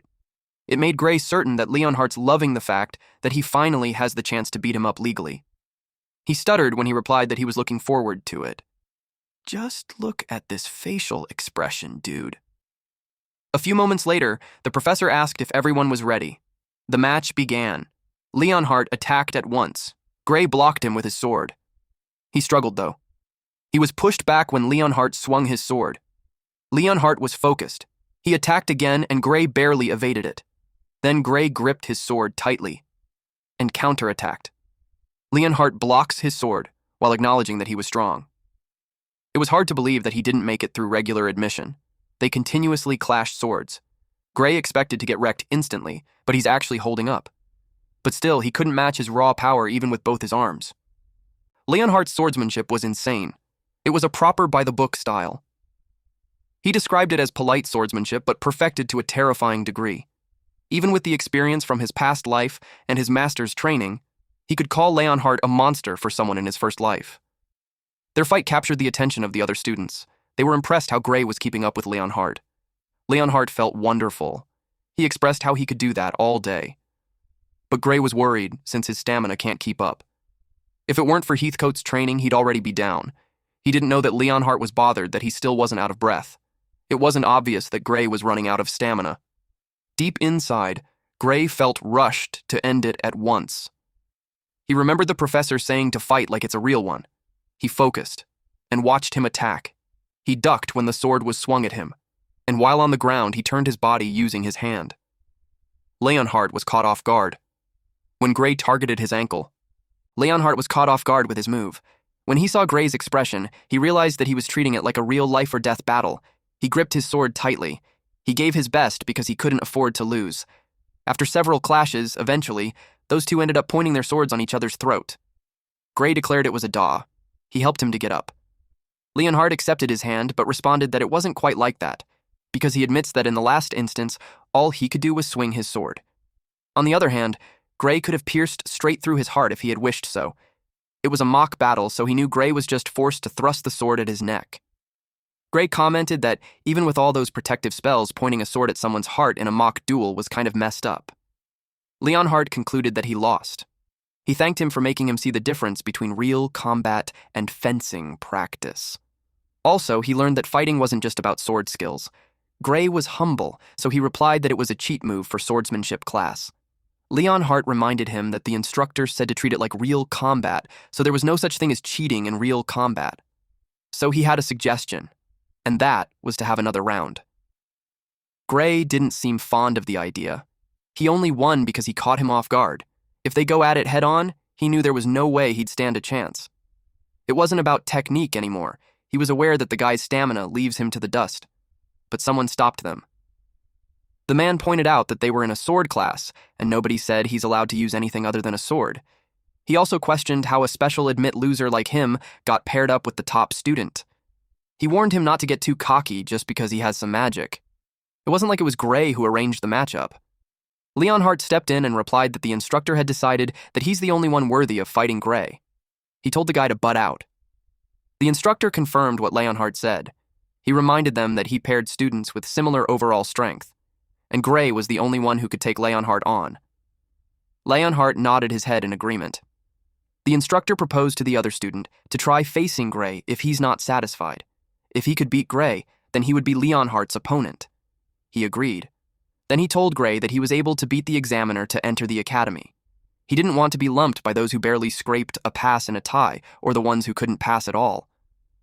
Leonhardt realized that this guy was judging Gray by his admission category without even knowing his true strength. He saw his old self in him, but he also thought it would be a good chance to make them recognize Gray's power. More than that, he's annoyed that this guy interrupted his time with Gray. The guy noticed his expression. Leonhardt wanted to judge him with death for that crime. The poor guy was puzzled as to why he's so pissed. Since the guy didn't like the real combat rule, he agreed that they could only use their swords. He asked Gray if he's okay with that. Gray had no clue how strong the guy was, but if he got into the academy through regular exams, he knew it wouldn't be that easy. He could tell he had more stamina and strength than him. Even with his master's brutal training, he couldn't beat years of proper nourishment and conditioning. He expressed that he's not confident in his skills, but it wasn't like he'd get expelled if he lost. The instructor confirmed that he's right. It was just a practice class. But he reminded them not to go easy on each other. After hearing that, Gray agreed. As soon as the signal to begin was given, the guy charged at him. The guy was thrilled to put him into his damn place. Gray blocked the sword. He got slightly confused. He moved his sword and pushed the guy away. The guy was surprised. Gray felt that his hits were light and his powers were nothing special. Of course, this fucker attacked again. Gray wondered if he's holding back. He simply swung his sword. And to their surprise, the guy was hit and he bled. He fell to the opposite side, and the instructor announced that the match was over. Gray got nervous. He asked him if he's okay. He was aiming for his sword, but he actually hit the guy. He was expecting him to dodge. But this guy claimed that it was just a fluke and he was just caught off guard. His face was a mess with tears flowing and blood stains on his nose and cheeks. But since his ego is bigger than his brain, he challenged our MC again. The other students pitied him since it looked painful. The instructor could only sigh. Then he agreed to let them do it until they're satisfied. He charged again. Time passed by. Gray looked fine. He asked the guy if he's okay. The guy could barely open his eyes. His face was already unrecognizable from all the bruises and bumps. His speech was slurred when he replied that he's fine. He still assumed a combat stance. With his condition, the instructor had to tell them to stop. He told one of the students to take him to the infirmary. After that, he announced that the year's representatives would be Gray and Leon Hart. He asked if there were any objections from the class. Gray had no idea what representatives were. The instructor explained that the top first years would take on the second-year champion in the inter-year battle. The first years had lost 35 times in a row, but with Gray there, he had a feeling that in that year, things would be different. Gray was surprised to hear that there have been 35 losses. He inquired if the power gap between first years and second years were really that big. The instructor replied yes. A year at the academy was huge. He told them that losing was normal. If anything, it was expected. So, if they could even put up a decent fight, it was already impressive. And if he wins, that would go down in the academy's history as a miracle. Just being chosen to fight would be considered an honor. The professor tapped his shoulder and told him not to stress it too much. He also dismissed the class before leaving. Gray realized that the inter-year battle wasn't as serious as he thought. Still, a Divine Eye special student, it was a perfect chance to prove that he could actually fight. He knew that he needed to train hard. Meanwhile, the faculty had a meeting, and last on their agenda was Professor Budra's proposal. Professor Ariel watched him. Professor Budra of the Magic Department proposed Amy White to be expelled. Professor Ariel probed him on why he would suggest that, especially that she's the one managing the Divine Eye students. Professor Budra pointed out that it was the problem. Amy White failed the third year's advancement exam. In spite of that, she got to stay because she's a special admit. Every other student who failed was expelled, so he pointed out that it doesn't look fair to anyone. Headmaster Alexandro was quiet. Professor Ariel pointed out that as she told him before, Amy was progressing steadily toward top-class world-level combat ability. Since the backlash on her body was harsh at the moment, she was unable to display her full power. If that wasn't the case, she would have passed. The other professors were displeased with that excuse again. The professor beside Professor Budra expressed that the reason the backlash on her body was harsh makes a useless student sound like some hidden prodigy. He questioned how long she planned to keep spouting that fantasy of her secret powers. Professor Ariel insists that it was the truth. She believed that Amy could gain control any day now, maybe even tomorrow. If they push her too soon, she might lose that chance forever. They insisted that she had given them the same excuse before. The professor sees it as her permitting someone who can't meet the academy's standards stay there indefinitely. She argued that the academy exists to nurture exceptional talents. Kicking out someone gifted just because they don't fit neatly into a system defeats the whole purpose. Professor Budra doubted that talent. He expressed that the special admissions were impressive in the old days, but the current batch were full of failures. His examples were Amy Whittle, Bella Albright, and Jacob Bloomfield. To him, the great Divine Eye was losing its keenness. The professor beside her suggested abolishing the Divine Eye program entirely. Professor Ariel was slightly caught off guard. She asked them what they're talking about. Professor Budra told her that it was established ages ago by the Academy's Founders Council, so it could be abolished the same way if over half of the faculty agree to the idea. Some professors expressed that the current Divine Eye students don't impress. They saw Bella Albright improve, but it's no major achievement. Not to mention, her mana capacity was questionable. Professor Ariel doesn't know how to respond. An older professor also expressed that even though the old Divine Eye students were impressive, the recent batch wasn't. The others agreed that they don't have the impact they used to have. She scanned the room and saw those professors smirking. While the others looked like they're being swayed, there were more anti-Divine Eye voices than she thought. At that rate, they might really shut down the program. Professor Boudra pushed that it had been outdated for so long that it was time for them to move on. He challenged Professor Ariel if she still plans to judge talent better than the rest of them. She was silent. So he took it that the cat got her tongue and stated that she at least knows she's past her prime. The professor beside him suggested to Professor Ariel to retire before she ruins her legacy. The others told her that if she wanted to raise her favorite students however she likes, she should just start her own school. Another professor added that it would take her luck to find students who'd follow the washed-up Divine Eye. Then they laughed loudly. Professor Ariel was silent. She was confident that she could recognize real talent. But those kids need more time. If they have time, they'll prove themselves. She just needs to stop them from getting expelled before that happens. She tried to think of something to say. When someone brought one of the Divine students named Gray, the professor who mentioned him heard that he's promising among the first-year swordsmanship students. The long-haired professor shared that Gray was picked for the inter-year battle. Professor Boudra agreed that it sounds promising. He suggested letting him prove it in the competition.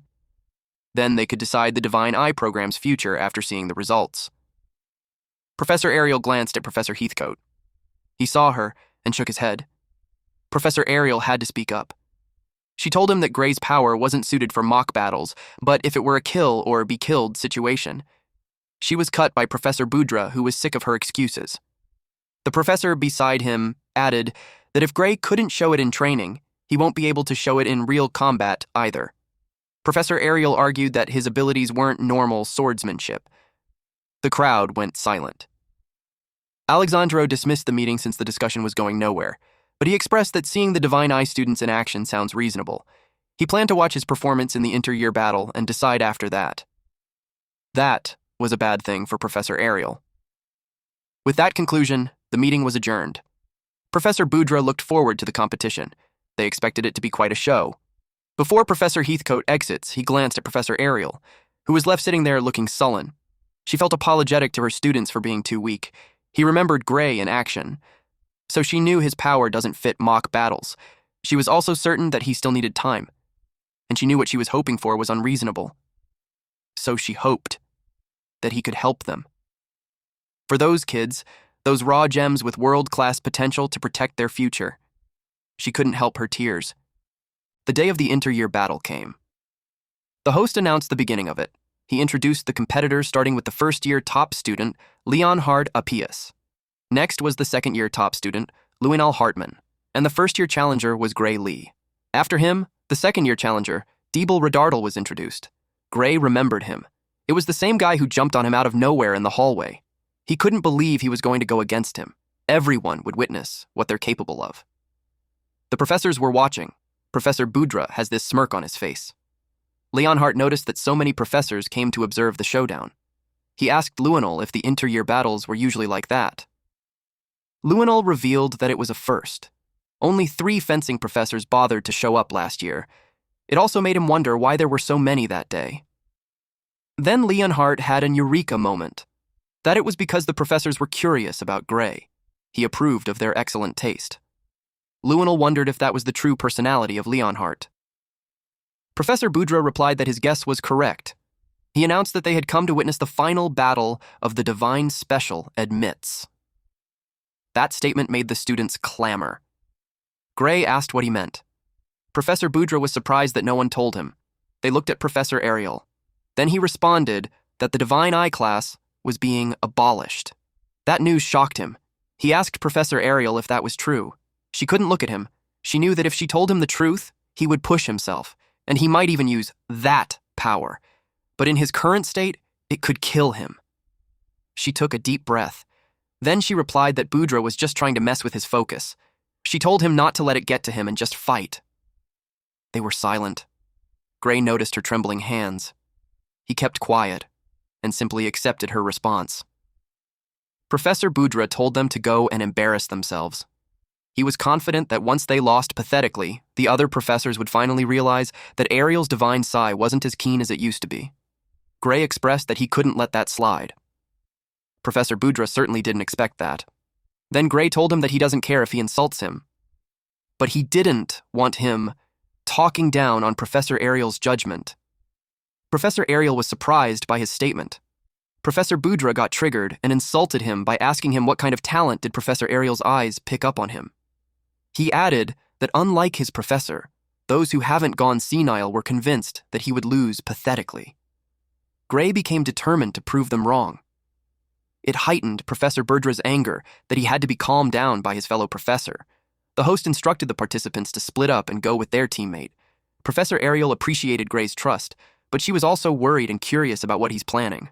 If he was fighting the top student, his practical swordsmanship might have given him a slim chance, but he had been matched with a terrible opponent, which was Deeble Redardal. Bradley has rewired his brain surgically to boost his reflexes to inhuman levels. He's practically a living weapon. He's the worst possible matchup for Gray's ambush tactics. It worried her since Gray might have planned to use that ability. She called out to him and told him not to worry about her and that he shouldn't push himself. Gray was caught off guard. Then, he simply smiled and replied that he knows. The top student match was about to begin, so the representatives were instructed to step forward. The arena was warded with protective magic to prevent fatal wounds. Triggering their opponent's safeguard counts as victory. They were told to fight as if it was real combat. After the instructions, the inter-year battles' top student match had begun. Leonhardt charges first. Lewinel braced for the incoming attack. Their swords continuously clashed, then Lewinel moved quickly to attack more aggressively. But Leonhardt ducked to evade his sword. Then he placed his ground for support and kicked Lewinel on the jaw. But it puts a strain on him. He realized that he couldn't afford to fight like Gray. Lewinel was able to evade his foot. He acknowledged that Leonhardt was good. He was even stronger than he was in his first year. He picked up the pace and asked him if he could keep up. When he attacked again, Leonhardt deflected it. But Leonhardt lost his balance. He was backed into the barrier, and he knew he's in a bad place. He saw the incoming sword that was about to stab him, but he couldn't do anything. The sword hit the wall, a few inches from his neck, and the host told them that it was enough, and he announced that the winner of the top student match was Lewinel. Leonhardt thanked him for the match. Lewinel expressed that it was a good fight. Next was the challenger match. The representatives were called forward. Leonhardt wished Gray some luck. Gray had run his mouth, so he knew he had to back it up. He fought more hopeless monsters than he can count before turning back time. So, compared to that, he expected that he had more chances of winning this fight. Deeble dragged his sword, making a screeching sound, while he told Professor Bradley to wait a little longer and he would send Gray to where he was. And that was to hell. The selection match for the inter-year battle began. Gray attacked first, but Radardal blocked it. It caught him off guard, and he was pushed away. Radardal's sword was so heavy that it made his hands shake. Professor Ariel informed Gray that Radardal's reflexes were boosted, but it made him wonder if they buff his arm strength too. With that much difference in power, no trick he pulls would work. He had no idea how the hell he's supposed to fight him. He had one more skill on his sleeve, but he was told not to use that power no matter what happens. If he does, he might die. Back then, he agreed with Professor Ariel. She told him that the tournament was important, but it was not worth his life. Besides, the arena's defensive barrier won't hold against it. If he uses it, he might end up killing his opponent. Back to the present time, Radardal charged at him, while he was thinking of risking his life to protect the Divine Eye slot. But he can't possibly kill someone in a school tournament. Radardal murmured something, and then he swung his sword in which Gray had deflected. He attacked again. Gray noticed that his movements were weirdly simple, and with his physical stats and reflexes, he knew Radardal could take him down easily. And he's also not lacking in technique, which led Gray to think that Radardal was holding back. He wondered what he's planning. Radardal had this creepy smile that ran chills on Gray's spine, and that made him lose his balance. He saw Radardal targeted his eye, and he knew he couldn't dodge it. But he acted based on his reflexes, and to his surprise, he was able to block the sword. It was a puzzle to him on how it happened because he knew he definitely wouldn't make it in time. He considered that Radardal weakened his attack on purpose. Professor Ariel jumped from her seat. She saw something through her divine eye. She wondered what kind of ominous power was that. There was a chaotic power in Radardal's chest. She got distracted when she heard Professor Boudra comments that it was such a one-sided match. One of the professors expressed that the second years that year seemed to have a nasty personality. Even though Radartle could end at any time, he keeps on dragging it out.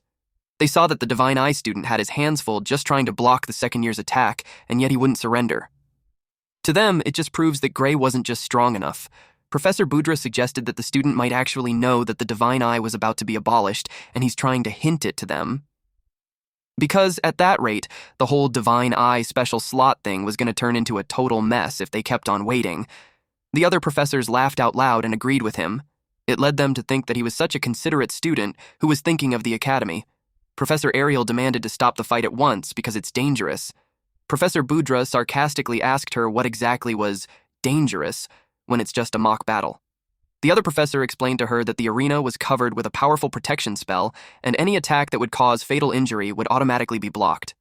Of course, he knew that she knew that, and he just pointed it out to make her look stupid. He added that the students could fight seriously without fear, unless she had some other reason that she wants the battle to be stopped. Gray was having a difficult time at the arena. Professor Ariel raised her tone when she replied that she knew about the protection spell, but she also knew that it won't be enough to safeguard Gray from the power that she saw. But it was too late. While they were having that conversation, an ominous power erupted from the arena. It made her nervous. Radartle had this creepy expression on his face. His sword has a dark aura around it, and the attack that he unleashed was so powerful. Gray was evidently scared and overwhelmed. The attack was so powerful that it extended beyond the arena, and it left the ground sliced an inch away from Gray's foot. It was scary to think he could have been sliced in half like that, and he saw that it even broke through the protective spell. Professor Boudra shrieked as he was almost sliced in half, if not for the barrier. The other professors were shaken. Professor Ariel made sure to let them know that she warned them. She cursed Varian for planting something like that in a student. She quickly unleashed her powers and tried to repair the barrier. She realized that the spectator barrier was too strong, and she couldn't use binding magic. She yelled at the other professors that it is an emergency, and they must disable the barrier immediately and cancel the tournament. She claimed that it wasn't swordsmanship anymore. Professor Boudra and the other professors were too shaken from the incident. She yelled at Gray to run away because stopping the fight from the outside would take time, but he knew that wasn't a viable option. If he turned his back, he'd die instantly, as Radartle was still continuing to attack him. The audience were scared. They screamed loudly when they felt the impact of the attacks. Heathcote knew that the professor's spells would take at least 30 seconds to reach the arena, and that was too slow. They had no other choice. He thinks it was still early to use it, but he trusts that Gray would be able to pull it off. He instructed Gray to think of his body as the sword. He told him not to swing his sword. Instead, he must move his body with that power. Gray was busy evading the attacks. In his head, Heathcote shouldn't just drop that on him out of nowhere. But if the professor says he can do it, then he'll do it. Well, he has to. He focused on thinking that he's a single blade. He just stood there doing that even if there was an incoming attack. The attack had come close to him. Suddenly, it caused an explosion. And Gray appeared behind Radartle, which surprised the guy. Gray started wondering if his enemy had always been that slow. But he realized that wasn't the case. It was because he got faster. From his attack, a black light shone at the center. Thank you all for watching. Please watch this next Giga Chad video, and I'll see you guys next time. Also, support the channel by joining the Summon Club membership. You can also support by just liking the video and being awesome.